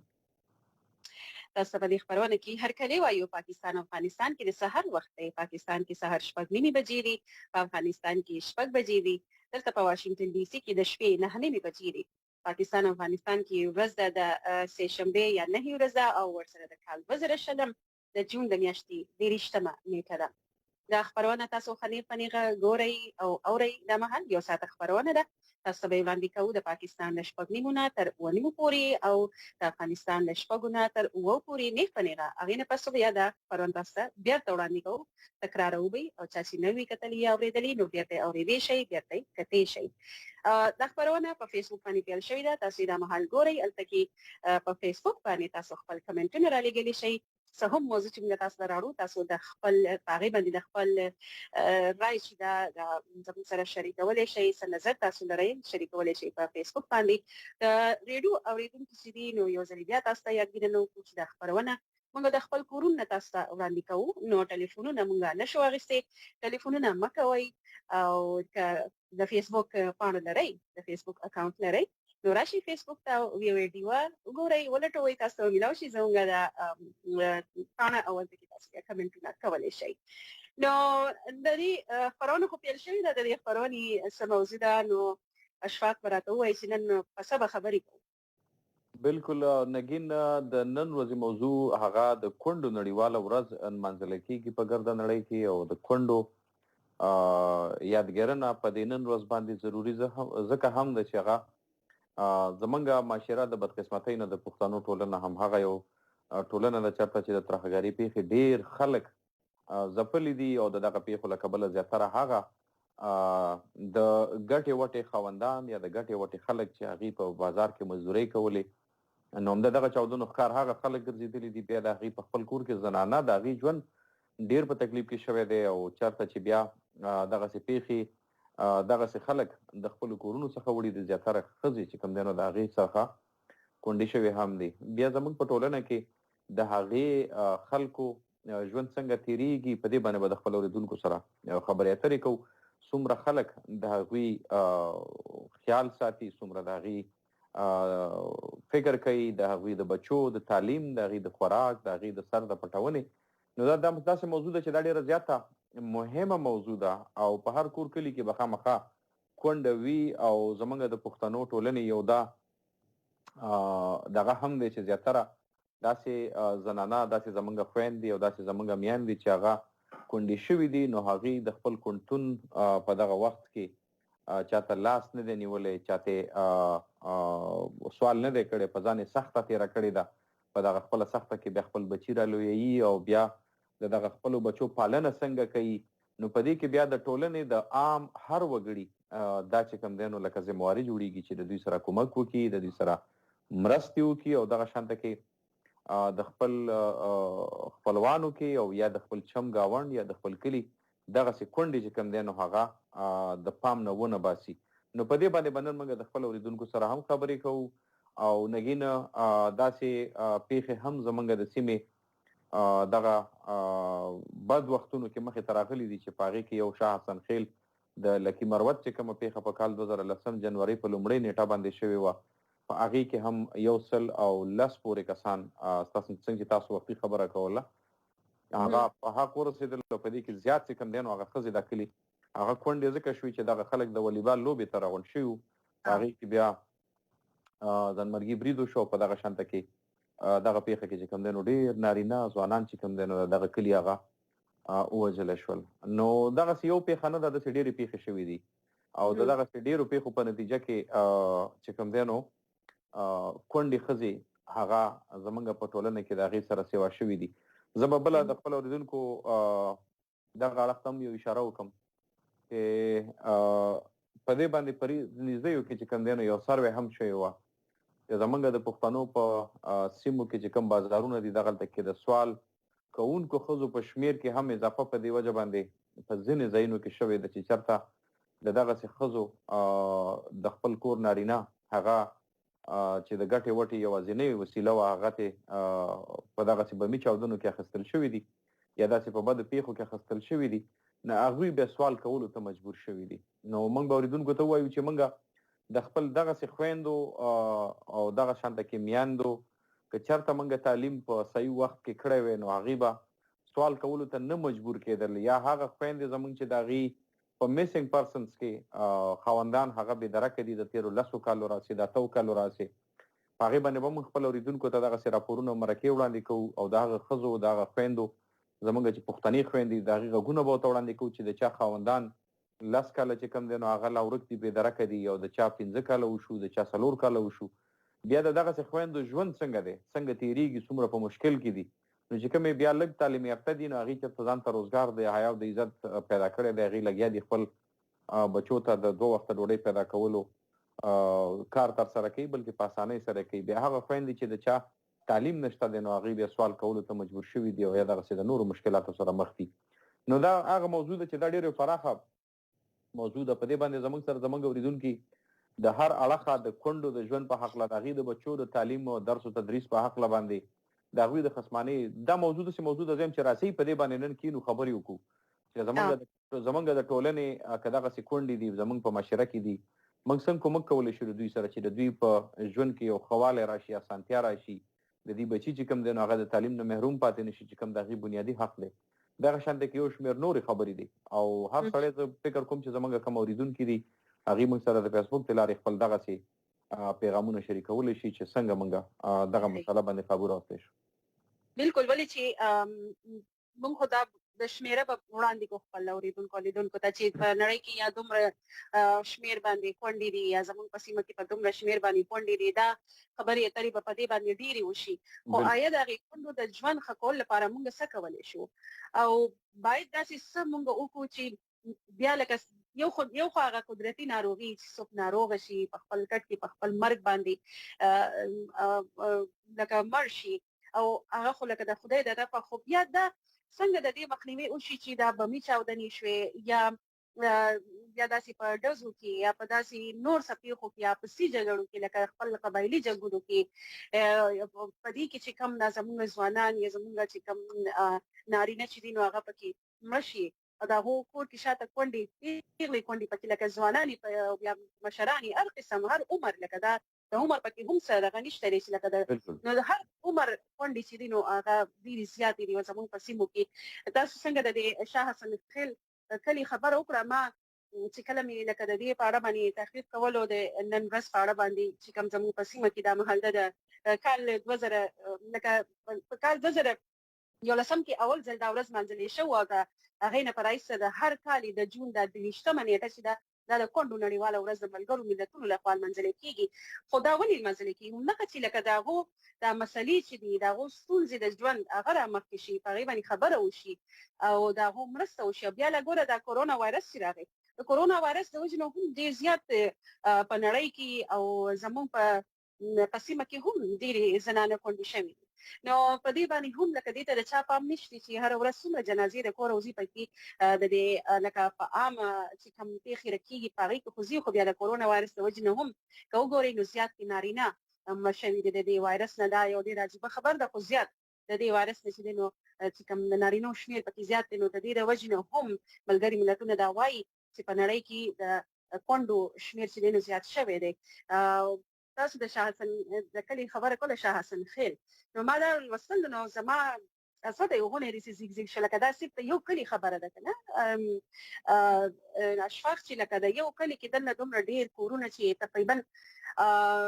1500 کورنۍ ته به یې متاثره شوي اغېزمنې شوي د دې دماکې نه یا د دې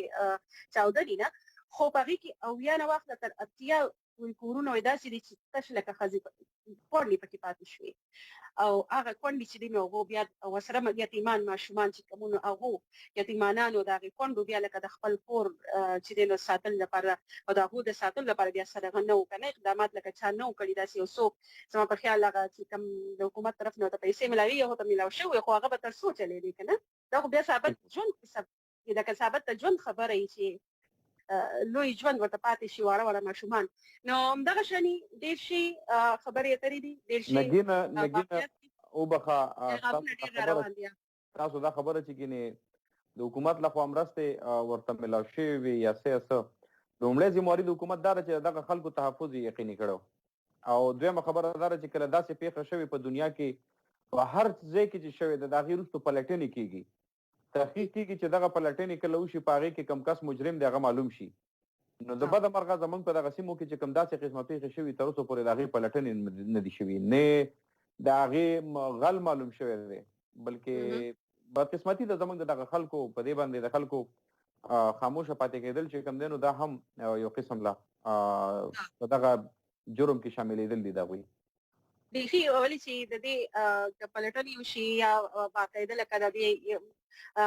دې چې کوم مجرمان یې د دې شاته چې د چا لاس چې د هغې ونیول شي یا رامخته شي نو هم لکه د دې ستونزې کې په دې پیښو کې کمې راویستلی شي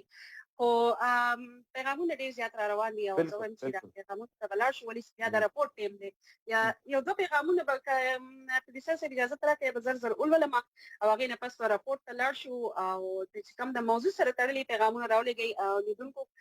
دا تاسو ته موږ وایو چې د موضوع سره تړلي پیغامونه راولېږئ دا به زیات ښایي محترم چمکني سلامونه رالېږلي دي ایډوان ته سلام کوم او د قطر نوی اشفاق لالا وایي ډېر غیر حاضر کېږي ډېر په زړه پورې موضوع مو راوړې ده او زموږ په یقین د پښتنو نه زیاتې کونډې په بل قوم کې به نه وي باید چې زیات خیالي وساتو احترام وکړو نور احمد شاه پر هر هم سلامونه رالېږلي دي او وایي چې د پوسټ نوی صبر یو څخه موضوع ډېره ښایسته وي زموږ په ټولنه کې کونډې زیاتې ستونزې لري ځکه چې کونډه د خاوند د مړینې وروسته بل خاوند نشي کولی بغیر د دې خاوند د ورور څخه ځکه چې دا زموږ په ټولنه کې یو لوی عیب دی نو په دې باندې به خبره کوو راپورټ ته به لاړ شو چې زموږ خبریال عبدالرزاق رالېږلی د سیمې نه د یو داسې کونډې حال عابدت نوم دی چې په پېښور کې ژوند کوي او 9 ماشومان دي 9 یتیمانان د هغې په کور کې دي چې هغه خپل ژوند څنګه تېروي او د خپل ماشومانو سره د کومو ستونزو سره د هغې ژوند لکه کوم ستونزو سره مخ دی نو په دې اړه باندې به د دا راپورټ وګورو واورو او بېرته راشو عابده نوم دی جي کې ام کې اوسېږو ماشومان هسپتال نه مخکې سیټي ټون کې حسین چوک کې او خاوند مې 4 کاله وشو چې وفات شوی دی زما د خیره 9 ماشومان دي 7 جینکې دي 2 مې هلکان دي کور مې د کرۍ دی د کور 9,000 روپۍ کرۍ ورکوم لکه خاوند هم چې ژوندی نو حالات هم ښه ډېر ښه ګزاره هم کېده اوس چې خاوند هم وفات شوی دی نو ژوند هم ډېر په سخته دی خاوند خو چې که هغه هر رنګه خاوند نو د ښځې نیم ملاتړي لکه ډېره سخته دي نه خاوند دي ټول ژوند زما اوس ډېر ناکلاره دی ځکه چې خاوند هم نشته دی ټول ذمهواري زما په خپل سر ده د کرۍ د خرچې د کور د ماشوم د بیمارۍ د هسپتال ته د بوتلو د بهر نه د شیز وس د روړو ټول ژوند د پردي کار ذمهواري زما په سر د راسر د کور غم چې خدای پیغلې جینکۍ مې کور ته څوک لاړ شي راشي نه څوک راته ورونه وهي نو ډېره زندګي د خاوند نه بغیر ډېر خراب وي مشر زوی زما نشته چې کور کې زما سره سره وي دغه واړه ماشومان دي 2 بیا دا پیغله لور مې نه کار لزین ما سره دا احساس چې داسې نه خدای مه که څوک په اوازونه کې څوک ورته لاس وانه چې ډېرې مسلې بچي کور کې راځي ډېرې زیاتې چې دا ماشومه بهر وځي زما زړه ناکلاری چې در څوک کور ته نه راغلی زما زړه ناکلاری ډېر زیات خو څوک بې وسیله مجبوري ده ګینې زه یم چې په 1 کروڑ روپۍ مې دا لور بهر نه کړم خرچې خو مغه رنګې کېږي بچي او چا کله چې دوی مه راځي لاکډاون نه کارونو نه هم نه ځو دا 3 میاشته کور کې لکه خرچه خو مغه رنګ کېږي ماشومان غواړي 3 ټایمه روټۍ ترکاري غواړي خامخا سهار ناشته شي غرمې روټۍ شي ماښام ترکاري شي دي خو ماشومان دي خو غواړي که شته نه شتمني نه کور کې مې یو 2 غټې پتیلې وي هغه مې خرڅې کړې او دې ماشومانو له زه هغه ترکاري روټۍ وړم حالات هم ډېر زیات ګډوډ دی دا د حکومت لکه ویل دا وعدې کړې وي چې دا به کوو دا به کوو هېڅ هم نه کاغذ 12,000 روپۍ هم د احساس پروګرام موږ ته میلونه شي نو بس هر یو شي ګرانېږي ورځ تر ورځه ارزانېږي نه چیني ګران دي اوړه ګران دي اختر کې واړه جامې غواړي پیزار غواړي حالات ډېر زیات خراب دي بچي موږ خپلو رشته دارو کرې نه ځو راځو ولې چې زما بچي هلته داسې سپکي خرابې جامې اچولي خراب پیزارې نو بیا خلک ورپورې خاندي او راله څوک اخلي نه څوک راته لاس امداد نه کوي خپل پردی راسره لاس امداد نه کوي چې ګینې دا دې بچو له دې یو ټایم دا زموږ به پیزار والو یا به جامې والو نه بیا چې موږ ډېر زیات زور ولګو که نه نو موږ 10,000 روپۍ د میاشتې نه شو ګټلی چې زه ډېره ګزاره کوم 9,000 روپۍ زه د کور کرۍ ورکوم داسې د ماشومانو پیسونه ورکوم سل روپۍ پیس چې داسې ورکوم دلته کې چا کله لاړ شم جامې ووینځم که چا ترکاري راکړه که چا روټۍ راکړه سړه توده نو بس هغه دې بچو له وروړم که چېرته واده ښادي چاله وکړم کار نو بس دوی له وروړم دوی له ورکړم چې هغه یو ټایم په مړه خېټه وکړي خو کله دال یو که ساګي که ښه ډېرې چا څوک ترکاري راکړي یا کور ته وروړم هغې کې وله اوبه واچوم هغه ښه ډېره کړم بیا دې بچو ته کښېږدم زما دا تور یم پړسېدلی دی او زما د دماغو مسله ده دا درېیم کال دی زما د دارو ژوند دی زما 500 روپو د میاشتې دوی ده او حالات هم ډېر خراب دی څه وس هم نه رسي چې یو میاشت دوی وخورم بله میاشت بیا ني بیا څه سر دوباره شمه دا ټول مې سرکاري سکول کې کینولي دي بچې خو دا یو لور مې له خیره اووم کې ده یو څلورم کې ده دا درېیم کې ده زوی مې مشر درېیم کې دی دا هم ون کې ده هغه کچې کې دی په دې غریبه غریبۍ کې زه په دې بچو تعلیم کول غواړم چې خدای مکه له باران نه شي یا داسې غلط ځای کې کښېنني نه ماشومان دي زه وایم چې لکه سرکار ماته داسې یو کوارټر میلو شي سرکاري طور کې چې لکه زه د دې کارۍ پیسې اخلم او په دې خپلو بچو له کوم دې تعلیم یافته شي دې سبقونه وایي چې ماما خو مې خوا ژوند تېر شو خو چې په دې بچو خو مې صحیح زندګي تېره شي که نه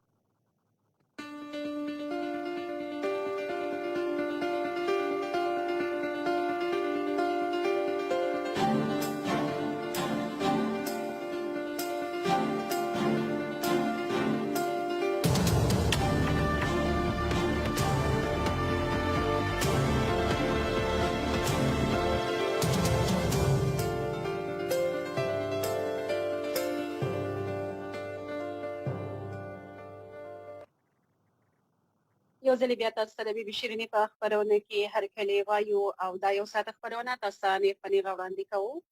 او ورسره نن چې د ملګرو ملتونو لخوا د جون د میاشتې 23مه نیټه د کونډو نړیواله ورځ په توګه منځلې کیږي او په نن ورځ باندې موږ د کونډو په اړه ځکه خبرې کوو چې خلک پرې پوه شي چې کونډو ژوند د څه کوم ستونزو سره مخ چې آیا د هغو د ژوند د ستونزې استدینه څنګه لرې کړل شي د هغو سره څه مرسته وشي د هغو د ماشومانو د تعلیم د هغو د خوراک څښاک د ورځې ژوند د میاشتې ژوند چې دا به څنګه تېرېږي د کونډو سره د مرستې د هغو احترام هم یوازې دا نه چې د کولی شي کونډې ته اکثر اشفاق رول دا هم چې هغه نفسیاتي اړخ ته څوک نه ګوري چې لکه هغو په نفسیاتي توګه باندې څومره زیاتې اغېزمنې شي ولې چې خاوند وبهي او بیا ورسره د مخې ته د ژوند غم وي ورسره ماشومان ورته ورنغاړي وي د هغې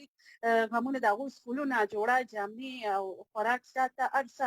نو بیا هغه څنګه چې تاسو موږ د راپورټ کې وکتل چې لکه هغه د خپلو د عابده چې کوم پېښور کې ژوند کوي د هغې 9 ماشومان نو بیا سره هغه د نفسیاتي د مغزو بیماري سره هم لکه مخ ته که نه ولې چې یوه خبره نه نو په دې اړه باندې نن خبرې کوو دا زموږ نن موضوع ده او پیغامونه ډېر را روان دي او اشفاق وروره خلکو پکې ګیلې شروع کړي دي وایي موږ تاسو ته لیکل کوو زه پوهیم پې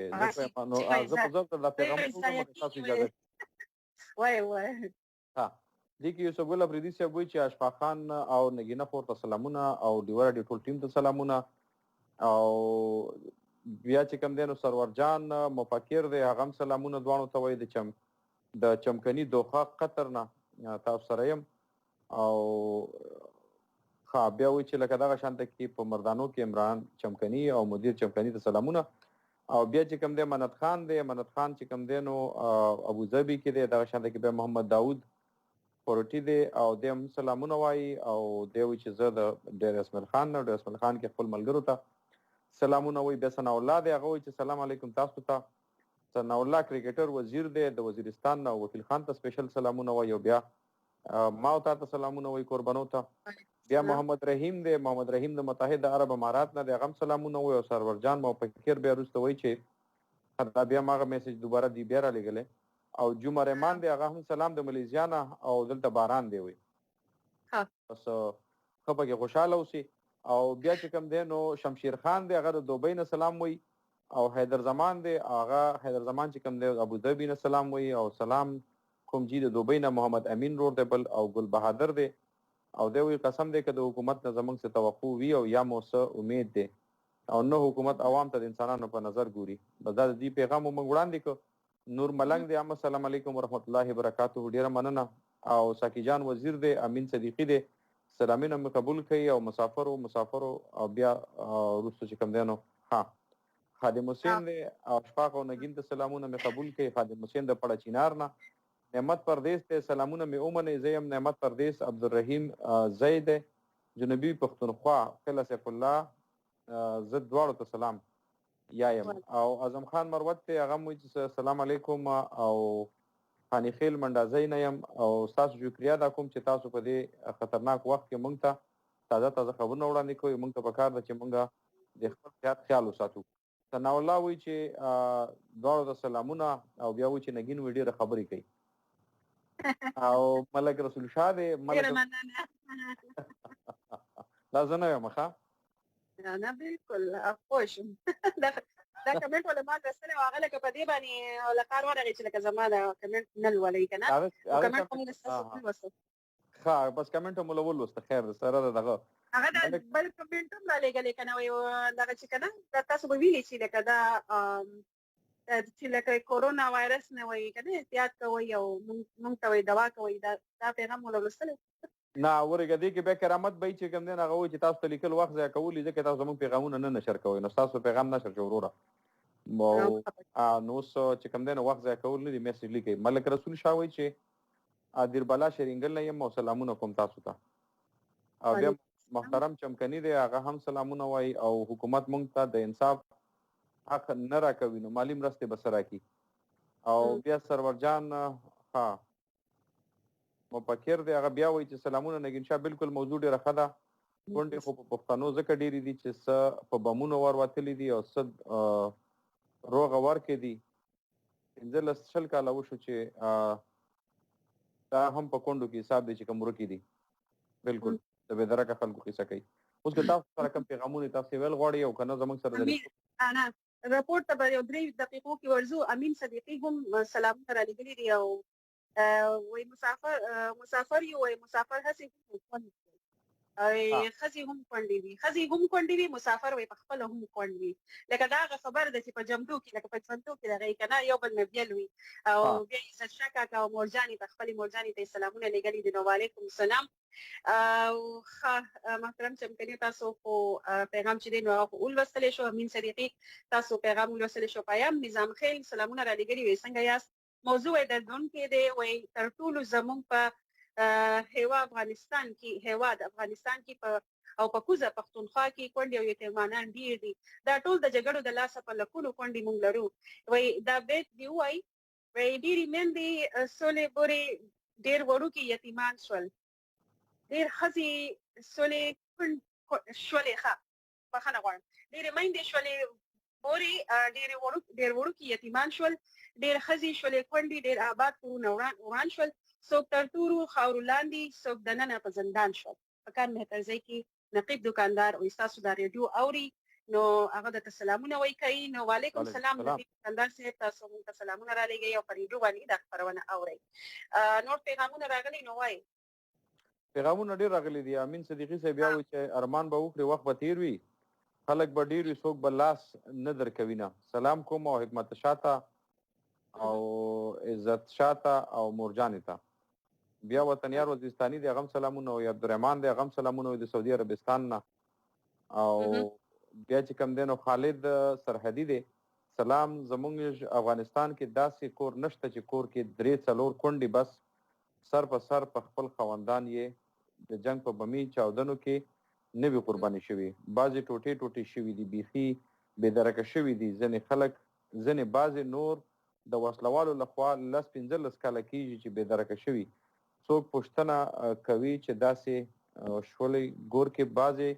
مورګانې خپلو ورونو زامنو ته څو کاله په تمه ناست وي. بعضې مورګانې روانې ناروغۍ ورته پیدا شوي خپلو بچو پسې. دی وایي چې لکه هلته کې بره ډېر بد حال دی. د افغانستان خواته زموږ چې کوم پښتانه دي زموږ کوم خویندې دي زموږ کوم پښتنې میندې دي دا وایي چې د زیاترو د کومو خاوندان ورک دي نو هغې هم پریشانه دي چې کوم په بمونو کې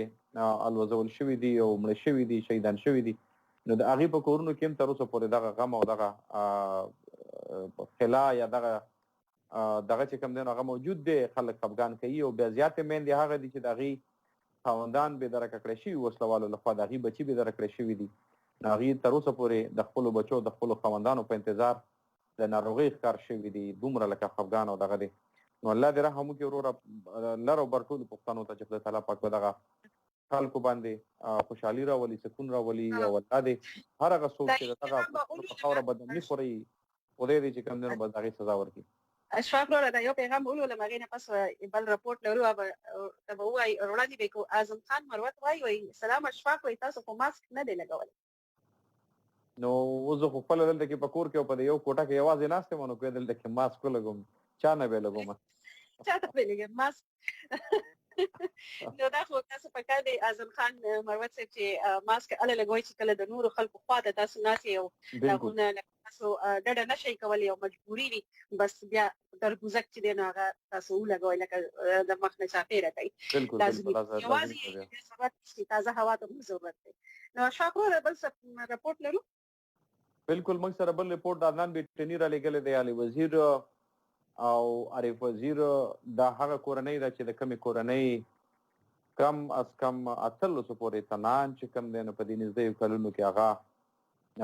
په شهادت رسول شوي دي یا په هدفي وژنو کې او یا په یو شمېر داسې نور ورته پیښو کې. او د دغه کورنۍ یو ځوان عارف وزیر چې د صوبایي اسمبلۍ غړی هم و په نږدېو کې د نامعلومو وسلوالو لخوا وژل شوی دی. او زه یې وارې بیا دا وایم نګین چې کله هم داسې بدې پیښې کېږي نو دا د ملک د حکومت ذمهواري جوړېږي چې د دې پلټنې وکړي او عدالتي پلټنې وشي. دغه شان چې کم په دې کې ککړ خلک دي چې هغه قوم ته ښکاره شي او هغوی ته خپلې سزاګانې وشي. د بده مرغه تر اوسه پورې داسې شوي نه دي. د دغه کورنۍ د دغه 18 شهیدانو په حقله باندې د ډیور ډي خبریال عدنان بیټني نور تفصیل په خپل راپور کې وړاندې کړي.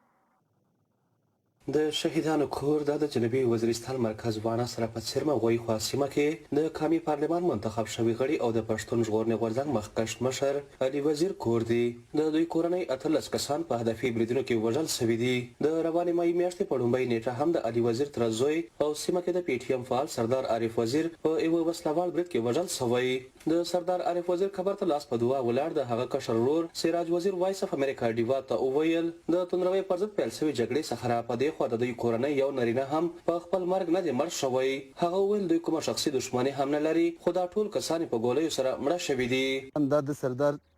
عارف شهید ګابر دی او هغه د منځ کې چې کوم دی دا د علي د پلار ګابر دی. پلار ګابر سره ته چې کوم ولاړ دی هغه د فاروق شهید ګابر دی او ورسره دغه دوه نور زموږ ورونه ورسره شهیدان دي. دا په دا 13 کالو کې اندازن داسې 13 کسان دي خو دا 13 کسان کې موږ په کور کې چې څومره کسان شهیدان شوي دي دا په خدایي مرګ نه دي مړه شوي دا په ګولۍ باندې مړه شوي دي دا شهیدان شوي دي. اول هم د مور لږ کې داسې چې غږ وشه ناڅاپي طبیعت یې سره خراب و ډېر. بیا د علي مور ورته راغله هغې ورته وویل چې دا خو نن ورځ نه ده چې دا نن اول وار دی. دا موږ څو واره لیدلي دي ته هسې غه مه خرابوه نو دا کور دا کلی دا ټول د تا دپاره تا کسي که د تا طبیعت خراب په د دی به خراب وي که د تا نه خراب دا ټول کور به بیا برابر وي. د علي وزیر په کورنۍ لومړی برید په کال 2003 کې شوی و چې پکښې د نوموړي مشر ورور فاروق وژل شوی و. یو برید په کال 2015 کې ترسره شوی و چې پکښې د علي وزیر او عارف وزیر د پلارانو او وروڼو په شمول د کورنۍ 15 کسان وژل شوي و. د علاقې وطن ولي وزیر وایس اف امریکا ډیوا سره په خبرو کې وویل دا ورځ د دوی علاقې دپاره ډېره زیاته غمزنه وه ځکه چې په یو وخت د یوې کورنۍ د 15 جنازې ووتې. هغه وخت خو دا زیات مرګین نه ویډله یې القاعده مرګ ډېر سخت زور وغوښته په وجه 15 شهیدون وي.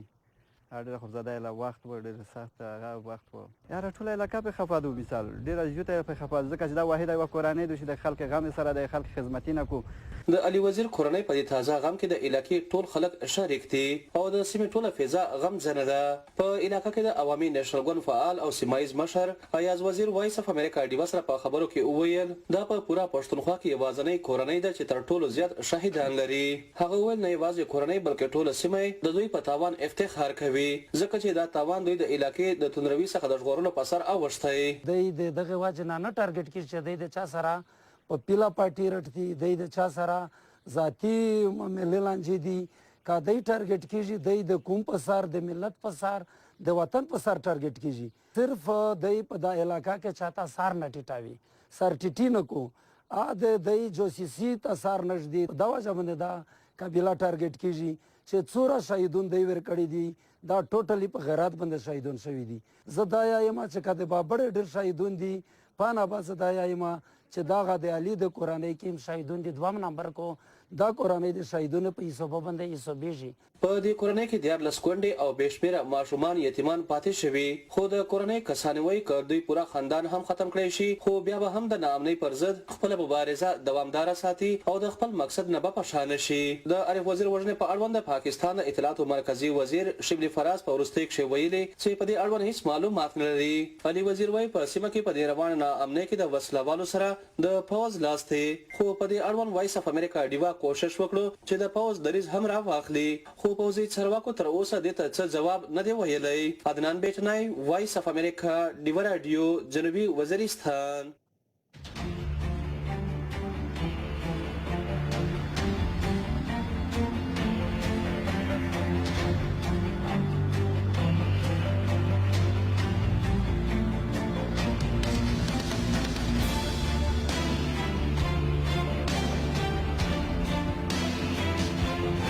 د ډیوه سره اوسئ. ډیوه سره اوسئ. یو ځل بیا تاسو د بي بي شیرینې په خپرونه کې هرکلی وایو. یو ساعت خپرونه کې نیم ساعت تیر شو او نیم ساعت پکې لا پاتې دی او نن موږ خبرې کوو د ملګرو ملتونو لخوا د جون د میاشتې 23 نیټه چې دا نو هغه د کونډو نړیواله ورځ لمانځل کېږي چې دا په نړۍ کې دا پوهه خپرول شي چې کونډې چې دي نو هغه ژوند څومره اغېزمن شي چې کله د هغو خاوندان مړه شي، که هغه په ناروغۍ باندې مړه شي، که په بمي چاودنه کې یا د چا د لاسه یا په خپل کور کې په ناروغۍ باندې. اوس چې دا کوم نن سبا د وبا د وبا خپره شوې ده د کرونا وایرس ناروغۍ د وجې نه په نړۍ کې ډېرې زیاتې ښځې چې دي نو هغه کونډې شولې، ځکه چې د دې وبا په وجه باندې په نړۍ کې سړي زیات مړه شوي دي، سړي زیات اغېزمن شوي دي چې نو د بس چې کوم د ملګرو ملتونو لخوا نوي راپورټ راغلی نو په هغې کې دا ویل شوي دي چې د کرونا وایرس د وجې نه هم په نړۍ کې د کونډو شمېر چې دی نو هغې کې زیاتوالی راغلی دی. بیا چې که زموږ سیمه کې وګورئ نو زموږ سیمې چې دي افغانستان کې او که پاکستان کې د پښتنو زموږ سیمې هسې هم اغېزمنې دي، هسې هم هلته کې د بمي چاودنه یا په هدف وژنه دا ټول چې دي نو ډېر زیات دي او زموږ په سیمه کې خو هسې هم د کونډو شمېر ډېر زیات دی. خو د وبا پکې هم خوره شوې ده ډېر زیاته او هره ورځ چا نه چا د مرګ خبره راځي او د یو کورنۍ نه ډېر کسان په یړ باندې په هفته کې په 2 هفته کې او داسې وفات شو. نو د دې کرونا وایرس د وجې نه نور هم زموږ په سیمو کې چې دی نو کونډو شمېر زیات شو. نو دا زموږ نن خپرونې موضوع ده، په دې باندې خبرې کوو، په دې باندې موږ راپورټونه هم وړاندې کوو تاسو ته. اوس چې کوم تاسو عدنان بیټني راپورټ وکړو دا هم تقریبا یو میاشت وړاندې تاسو وړاندې کړی و چې کله عارف وزیر ووژلی شو، شهید کړی شو، نو هغې نه پس دا راپورټ موږ تاسو ته وړاندې کړی و. نو پیغامونه به را روانې نو اشفاق وروره پیغامونو ته ورشو، بیا زموږ لیدونکي ګیله کوي چې زموږ پیغامونو د ټایم نه ورکوئ. بالکل زه مګه تاسو په شروع کړه خو به کنه زی ویم سمه ده. پیغامونه ته به لاړ شو او شروع به واچو. د لیاقت نوري صاحب پیغام را لېږلی دی، وایي جناب اشفاق مومن صاحب او نجم شاه خو تاسو ته سلامونه. وایي دنیا کې تمام ترقی یافته ملکونه چې ښه ترقي او ښه صحتمنده معاشرې تشکیل مزدکار اس په خاطا سره کې زیات چې دی نو د فارسی ټکی استعمال کړي. زه کوشش کوم چې زموږ پښتنو ته معاشرې تشکیل چې دی نو مزدکار اس په تعلیم ښایسته دی، لکه په تعلیم باندې وایي چې چېرته تعلیم روشنایي ده وایي هلته کې معاشرتي اقدار پورې حفاظت کېږي، مګر چې کومه خطه د تعلیم د روشنایي نه محرومه وي په هغه ځای کې د ظلم او استحصال بازار ګرم وي. که موږ خپل جنت نظیر صوبه پښتونخوا کې نظر وکړو چې کوم څوک د تعلیم په زیور پټ وي د هغو خلکو په چال چلن کې او د باقي خلکو په نسبت واضح فرق لیدلی شي چې پښتون قوم ته یو مضبوط عهد پکار دی. موږ به په ښځو تعلیم په ښځو په نرو په تعلیم حاصلوو چې خپل نوي قول د تیارو نه بهر کړو، د دنیا مهذب قومونو په صف کې ودرېږو. باقي وسلام لیاقت نوري پارچینار. ډېره مننه، ډېر ښایسته پروګرام پیغام تاسو راولېږو. ډېره مننه. او فاروق یورکزی هم وایي چې وایي ګران وایي ښځه خو یې هسې وایي پښتانه ولا حق نه ورکوي. نو لکه بیا د دا مطلب دی چې لکه کونډې چې دي نو هغو ته هم لکه چې وایي فکر وکړی شي که نه. او اکبر خان د کشمیر انډیا نه سلامونه رالېږلي، د انډین کشمیر نه، د هند د کشمیر نه. نو ډېره مننه چې تاسو هلته کې زموږ خپرونه ګورئ. او آصف مروت ملاخیل هم سلامونه رالېږلي وي. موضوع مو ښایسته ده، د کونډو خو ډېره سخته زندګي وي، د ډېرو کونډو بچي د تعلیم د برخې نه پاتې شي او په وړوکي عمر کې مزدوري کوي. پکار ده چې چمګاونډ خلک یې خیال وساتي. بالکل دا خبره ده چې چمګاونډ خلک یې خیال وساتي، نو هله به چې دی نو دې خبرې ته لکه پام وشي. امین صدیقي هم وایي د امارات مې سلامونه رالېږلي دي، وایي د کونډې او یتیمانان خو وایي ډېر خوار وي. بیا خپلې مور جانې ته هم سلامونه لېږلي دي. نو وعلیکم سلام. بیا جمال الدین خان هم سلامونه رالېږلي دي، وایي الله مو وایي تاسو کامیاب لري. نو ډېره مننه. بختور داور هم وایي سلام، وایي زه بختور داور د ابوظبي نه سلامونه وایم، او وزیرستان کریم الله انعام او محسن اجمل ته او طارق ته سلامونه. وعلیکم سلام. سلام خان هم وایي چې تاسو ته سپیشل سلامونه کوم. سلام خان وزیر یم له بنو نه، وایي زما یو ګران ملګری چې اوس په میرانشاه کې اوسي محمد احسان، وایي هغه ته سپیشل سلام وایم. په بنو کې میرولی ته هم سلام. او تاسو وایي ډېره مننه کوم چې زبردسته او په زړه پورې پروګرام شروع دی، وایي الله مو دې ژوندي لري او خوشحاله اوسئ. ډېره مننه. لمبې وزیر وایي چې وایي زما نوم ولې نه اخلئ، وایي تاسو ته سلام، وایي زما نوم ولې لمبې وزیر وزیر زه پوره نوم مې درله واغېستو. وعلیکم السلام. بس لمبۍ نو لمبې ته به څوک لاس ویسي یار. بالکل. خالد سرحدي هم وایي چې لمبه دی که نه، خالد سرحدي وایي چې سلامونه زموږ پښتانه که لر دي او که بر دي، که چېرې خپل غږ پورته نه کړو نړیوالو ملګرو ملتونو ته یا بشري حقونو ته خپل غږ ونه رسوو، خپل کورنو کې په امن کې نشو پاتې کېدلی. یوازې پښتون د جهاد په نامه استعمالوي او خپل ورور وژني. دا خالد سرحدي ستاسو پیغام دی. نور پیغامونه هم را روان دي، که ستاسو سره نو وایې که نه. رستم منصور هم سلامونه رالېږلي، مومند ډېره مننه. ډول ماموندو نه او دغه د حیدر لالا دی هغه هم سلام رالېږلی دی، او نور چې نه دي دا کړي. بیا شهباز افغان دی هغه هم سلامونه د سعودي عرب نه وایي، او شاهد شاه دی شاهد یما له پېښور نه پېښور ته سلامونه وړاندې کوم. او بیا رشید خان دی سلامونه قبول کړي الین نه، اشفاق مومن صاحب او نگین شاه صاحبه، او دغه شانته کې هغه رستم منصور والا پیغام بیا چې کوم دی نو دې وخت کې دغه شو. او د دې سره یو شمېر نور څه پیغامونه بره راغلي وو نگین. هغه شاعر جاوید جان میزروال تاسو سره رښتیا پیغام. محمد جمیل صاحب هم سلام دی، فرهاد فاروقي او رګزی صاحب دی، جعفر وفا کاکړ صاحب دی، هغې هم سلامونه وایي چې څنګه یې تاسو. او خانوزۍ نه دغه کړی میسج رالېږلی جمال الدین خان دی، او دی چې زما سلام قبول کړي او کامیابه الله مو کامیابه لره. او د دې نه پس چې کوم دی نو بیا سید ولی دفتانی دی، او بیا نور حسن ارمانی دی هغه هم سلامونه دي ټول. او دغه شانته کې په باره چې دي سلامونه ډېر دي. سلام خان دی، سلام خان سلامونه دي. د شاعر جاوید جان میزروال احترامات او سلامونه رالېږلي دي ټول اورېدونکو، او وایي چې موضوع مو ډېره خوندوره راوړې ده. دلته امارات کې وایي هم د کورونا له وجې ډېر کسان بېروزګاره شوي دي، وایي عام خاص ټسټونه کېږي لګیا دي، وایي ډېر کسان هم متاثره شوي دي. نو شاعر جاوید جان میزروال موږ د کورونا موضوع نه دی، خو موږ نن د کونډو نړیواله ورځ ده، د هغو په اړه باندې خبرې کوو چې د هغو سره د هغو ژوند موږ څنګه اسانه کولی شو، د هغو ستونزې موږ څنګه حل کولی شو. نو په دې اړه باندې خبرې کوو. نو دا پیغامونه خو یو پسې بل را روان دي. او پښتونیار وایي چې کونډو په ټولنه کې کوشش کوم چې ولې چې ډېر یو ځای لیکلی شوی کونډې په ټولنه کې افغانستان او په وزیرستان کې ډېرې دي. د جنګ د لاسه ټولې کونډې دي. جنګ تباهي ده، بربادي ده. زمونږ په پښتنو کې متل دی چې کونډه دي لور فی لاش دی بل نه وه. دا داسې یو ځای لیکلی شوی دی. نو زه بخښنه غواړم، زه به ځان سره خیر دی ولیکم دی خوا او بېرته به یې ولولم که زه یې لوستلی شم. داسې لږه پښتو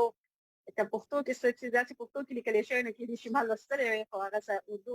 ژبه د اردو په سټایل کې لیکلی شوی دی، ونه پوهېږم چې څنګه یې لولم. ښه نو نور څه پیغامونه کوي نو وایه که نه وروره. موږ سره چې کوم پیغامونه نور دي نو پښتونیار تاسو ذکر وکړه، د هغې نه پس بیا چې کوم دی شمس مسافر دی، او بیا ولس خان دی، طاووس خان دی، دې ټولو سلامونه ویلي. یاسر خان دی، دی هم سلامونه وایي دوبۍ نه. او سعید کموال د هم سلامونه ویلي دي دوستانو ته او خوشحاله اوسئ.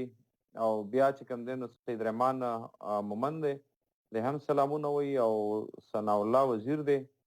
د هم سلامونه رالیږلي دي. محمد ولی چمکني دی د بیا سلامونه رالیږلي دي. او ها د هغه خبره کوي چې د سلامونه او د چې د دنیا په هر ګوټ کې خوشحالي او ترقي ده او پښتون قام همیشه په تیارو کې ساتل شوی او موږ ته په دنیا کې د ژوند کول چې کوم دی نو هغه مشکل شوي دي. تعلیم نه لري همیشه د بل په استعمال کې وي لکه بلې بیا د خپل ګټو لپاره کاروي که تعلیم دی ونه کړي او دغه وجه ده چې لکه موږ د نورو په لاسو کې لوبېږو چې زموږ تعلیم کمی دی. نو بالکل د تعلیم کمی دی او دا خبره بالکل صحیح ده چې اوله خبره دا ده چې که خپل روح غواړئ چې چاته محتاج نه شي ولې چې په ژوند کې هر قسم حالات راتلی شي چې هغه ته تیاره وي چاته محتاج نه وي نو چې باید تعلیم پرې وکړي او هغه شان چې تعلیم داسې شی دی چې لکه ښه پوهه ورکوي انسان له په دې به نورې خبرې کوو د رپورټ وخت شوی دی رپورټ طرف ته به لاړ شو اشفاق وروره چې موږ څنګه خبره وکړه چې پښتنو په سیمه کې لکه د بده مرغه چې لکه پښتانه خو یو په خپل مرګ مري که نه په کور دننه په خپل کټ کې خو ورسره د بمي چاودنه د هدف وجه نه چې او یا په ډزو باندې وجل چې یا قبایلي جنګونه شي اپسې کې یا د بهر نه چې ورته لکه داسې جنګونه چې د خپلو د لاسه نه دي او د بهر د غیار د لاسه دي. د دې ټولو سره سره لکه هغه کونډې چې کوم دي چې خاوندان یې مړه شوي دي زړونه یې صبر شي لکه پته یې ورته چې زموږ خاوند مړ شو ووژلی شو خاورو ته وسپارلی شو جاړي خفګان خو وي خو دا ورته پته یې چې زموږ خاوند خاورو ته وسپارلی شو خو د هغې کونډو سره به څه کوو چې لکه په ژوندانه باندې چې خاوندان یې ژوندي دي او کونډې دي ځکه چې د خاوندانو هېڅ پته نه لګي بې درکه کړل شوي دي یا بې درکه شوي دي او هغه زنانه چې په ژوندي خاوندان یې ژوندي دي په ژوندانه باندې کونډې د خپل خاوندانو دپاره اواز یې پورته کوي وار په وار باندې داسې مخې ته راځي او عکسونه یې نیولي د خپل د خاوندانو عکسونه یې نیولي نو زموږ سره یو داسې زنانو خپلې کیسې شریکې کړې دي چې کوم د هغو خاوندان کوره وتلي دي او بیرته نه دي راغلي د پاکستان دا یو تقریبا د 2018 کال یو څو لیکن شاه په خپل اوریدونکو ته وایي چې په پاکستان کې د بې درکه خلکو مسله یا قصه داسې نوې نه ده په دې باندې عدالت کې مقدمې هم روانې دي د نړیوالو ادارو لخوا په دغه باندې وخت په وخت باندې ګوتې هم پورته کړې شوې دي چې د ملک ادارو ته پکې ګوتې نیول شوې دي او دغلته کې چې کوم د بې درکه خلکو دپاره چا کار کوو هغه وکیلان هم بې درکه شوي دي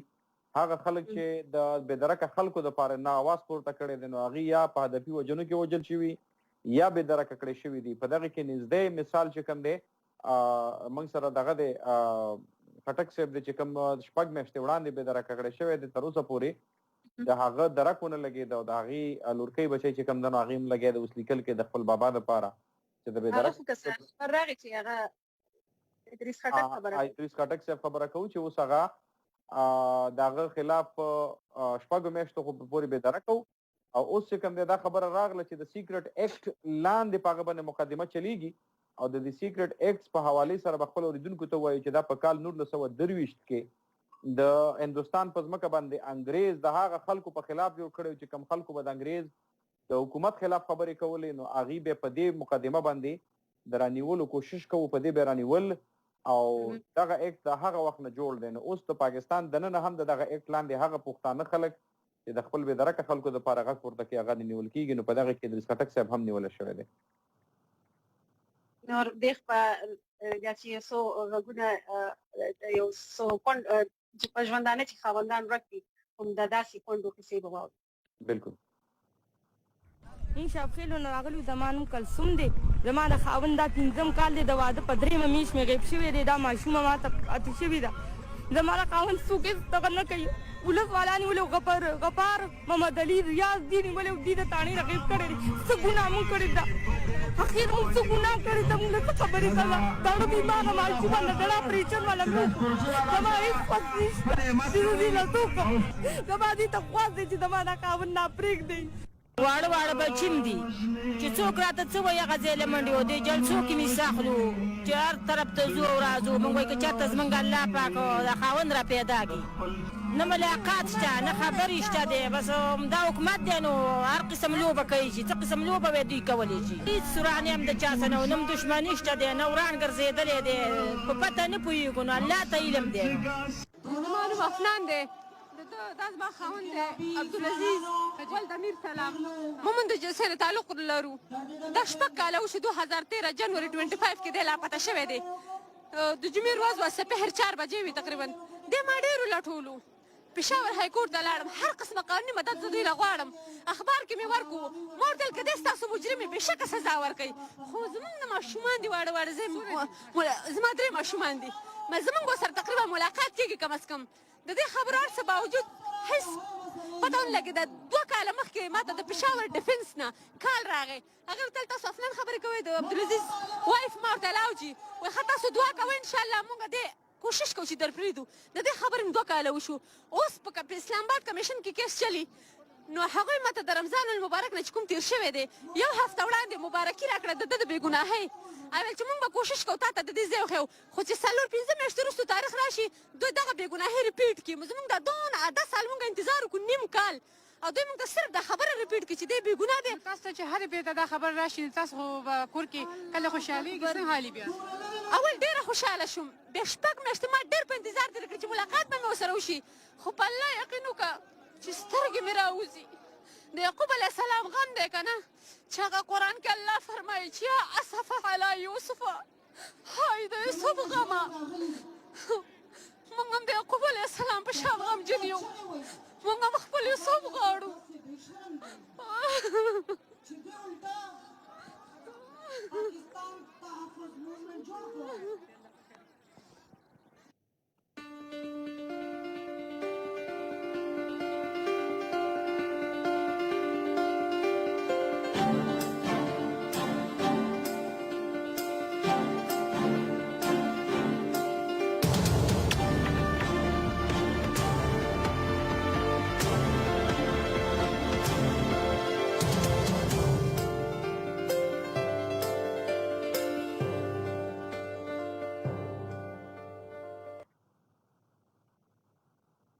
یو ځلې بیا تاسو ته د بي بي شیرینې په خپرونه کې هرکلی وایو داسې د زړه دردېدلې قصې چې واورو نو بیا تر څو په دې باندې خبرې وشي تر څو که نه چې عمل پرې باید وشي څنګه چې د یوې خور پکې خبره وکړه اشفاق وروره وایي که څه جرم یې کړی نو مقدمه پرې وکړئ که نه خو مخې ته یې راولئ داسې بېدرکه شي چې هېڅ پته یې نه لګي چې څه یې کړي دي څه ګناه یې کړې ده هېڅ پته یې نه لګي نو په دې باندې دا هم وایو چې دا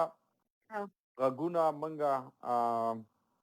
په 1300 میاشتو کې د ډي وی ریډیو کوم ریپورټونه راغلي دي په هغې کې زموږ د خویندو چې کوم غږونه دي بالخصوص هغه خویندې چې د هغې خاوندان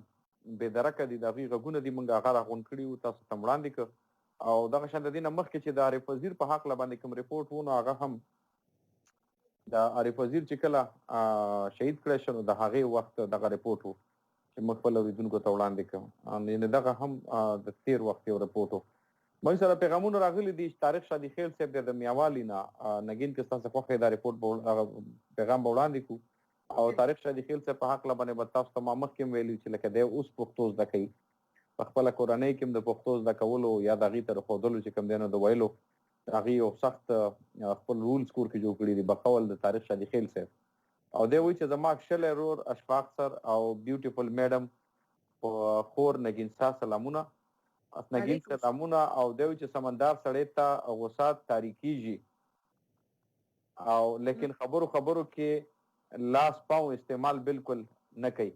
تاریخ میاوالی او بیا د مینې هغې کړي دي بالکل لکه چې یو کس چې ده نو لکه هوښیار کس وي نو په هغه باندې غوسه لکه راځي غوسه هر یو هوښیار کس ته ورځي خو هغه د لاس څخه نه کار نه اخلي مطلب دا دی چې لاسونه نه اچوي یو بل ته نو دغه خبره زما په خیال کې تاریخ شریف صاحب ستاسو پیغام مې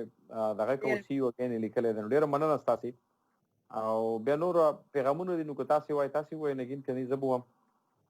او شتي پکې سید سید علي وزیر وایي چې وستاسو سلامونه قبول کړي د هنګونه وستاسو خبرونه اورم او ډېر په زړه پورې دا سلامونه رنګړي دي. نو وعلیکم سلام. روش جان وایي چې زنده‌باد آل دیوا ریډیو سټاف لکه ټول دیوا ریډیو سټاف وایي زنده‌باد. نو ډېره مننه. آصف نواز هم د ابوظبي نه او سفیان ته فیضان ته او نظیم ته او سنم ته سلامونه وایم. هر چا ته پکار ده چې په چم گاوند کې د هرې کونډې او د یتیم خیال وساتي. تاسو دواړو ته سلامونه وایم. نو وعلیکم السلام. نو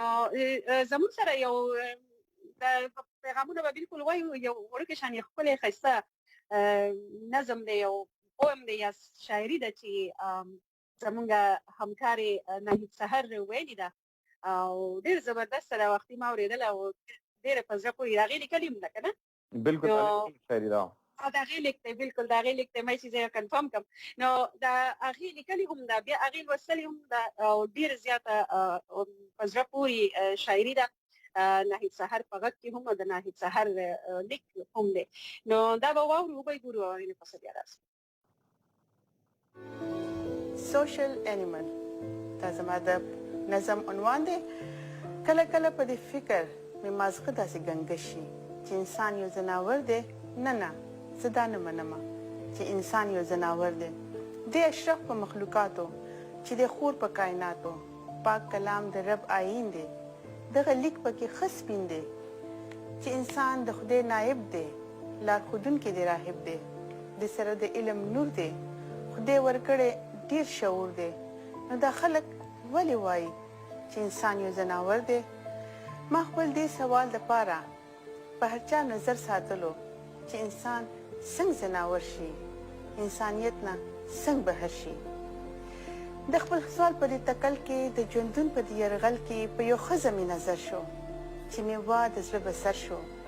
مجبوري وه سرتوره چې راوتې وه له کوره، خپلې ریښې ریښې سادر ده ګرځوله درد په درد ده. انغري کې مړ اور شو او خالي کور کې شکور شو، په بچو له نهر زور شو، سل په خپو کې پیزار شو، د قرضونو پې انبار شو. چې لمبه لمبه حالات شو او وریته وریته جذبات شو،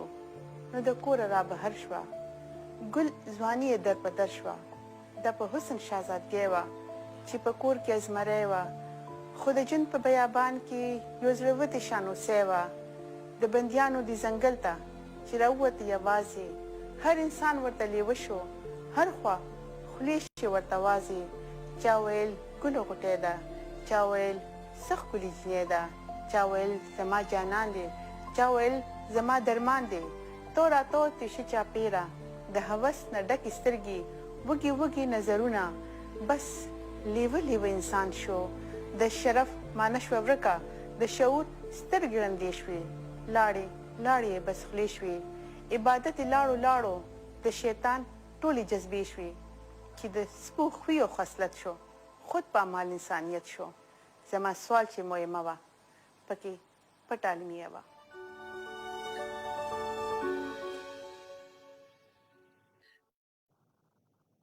پټه علمیه وه. دا د کونډو په باندې دا لیکل شوی د کونډو د ژوند چې څنګه تېرېږي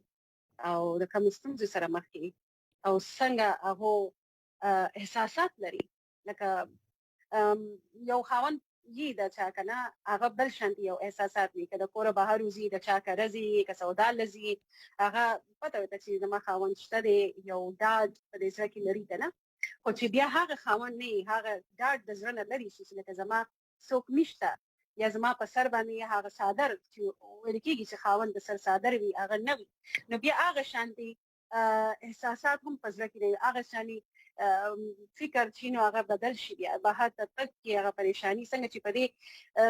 په دې مصرو کې په دې شاعري کې تاسو به اورېدلي او تاسو ولیدل چې څنګه زموږ همکارې نهید سحر په خوږو الفاظو کې هغه ټول د کونډې ژوند بیان کړو. نو اشرف وروره پیغامونه را روان دي او اوس وخت ډېر نه دی پاتې شوی او څو دقیقې دي پکې، تقریبا 3-4. په دې کې به موږ بیا دا پیغامونه وړاندې کړو او چې زموږ د لیدونکي ګیله کوي نو بیا به هغه ګیله به یې هم په ځای شي چې زه لکه مطلب ختم به شي چې موږ یې پیغامونه نه وړاندې موږ سره یو پیغام دی شاعر جاوید جان منیروال دی او دی چې له موضوع نه خبر نه وم، بیخي نګین شاه خور زموږ وزیرستان کې د کونډو او یتیمانانو تعداد زیات شوی دی او ډېرې کونډې داسې دي چې خاوندان یې ژوندي ورک شوي دي. د زیاتو کونډو خاوندان مړه شوي دي. د یتیمانانو ژوند او مستقبل د ډېرو ستونزو سره مخ دی او ځکه چې تعلیم او ژوند دواړه سره سر خوړلی دی هلته.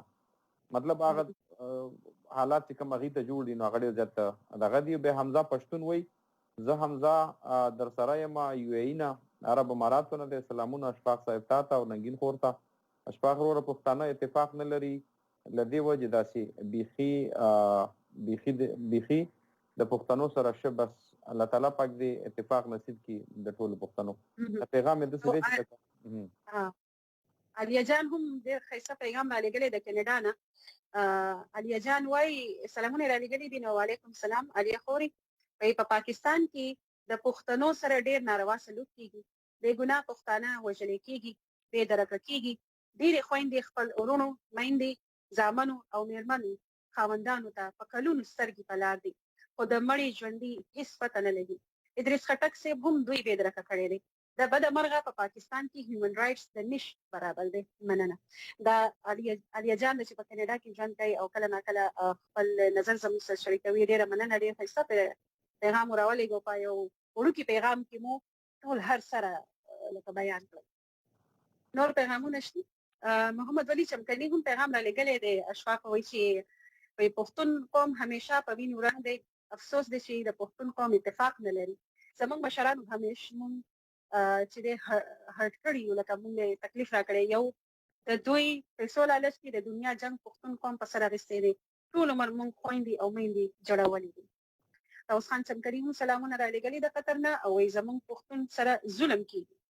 روف خان هم وایي په دې رپورټ خو تاسو مونږ ډېر خفه کړو. الله دې ظالمان تباه او برباد کړي. دا طاووس خان روف جان وایي. نور پیغامونه شته نو وایي. پیغامونه ډېر دي نګین خور، خو بس داسې ده چې ځینې پیغامونه پکې ښه وایي. تاسو وایي. نه بس همدغه پیغامونه دي. وخت زموږ سره هم نشته دی. خپرونه به راغونډو خو دا روف جان چې دی نو دا یو شعرونه رالیږلي وي. زه پښتون یم، افغان یم، زه د دې خاورې پهچان یم. دا نفرت بلی وخلم، زه په لرو به قربان یم. ډېر ښه. نو بس د خپرونه به راغونډو. بالکل د پروګرام وخت هم قابو دی او خبرې ډېرې دي او بیا دې کې محسن محبت وي چې زما کمنټ ولې نه وایې. خیر خو دی نو وروره دغه ستا کمنټ و چې موږ ووایو او باقي وړاندې موږ نه دی ایدلی که راغلی خامخا به مو ویلی. دا یو بل پیغام راغلی دی. خالد سرحدي راکړه تاسو ته کولای تاسو وایئ. تاسو ووایئ زه خیر دی. خالد سرحدي وایي چې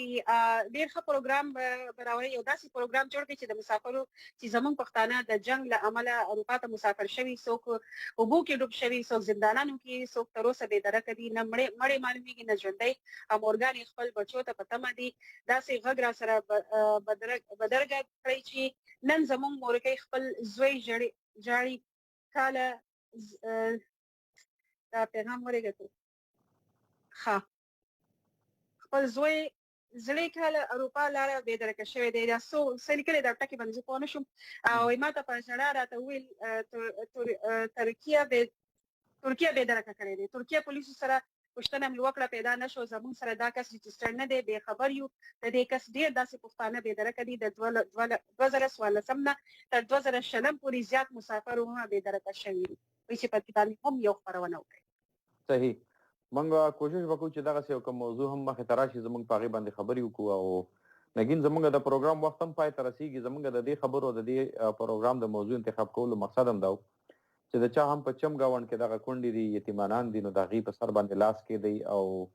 د هغوی خیال وساتئ. د خپل ځان سره چې کوم دی دغه خلک د پام نه مه وباسئ. بالکل. او د دې بیبي شیرینې خپرونې زه هم ستاسو قربانه نګین شاه او زه اشفاق اومن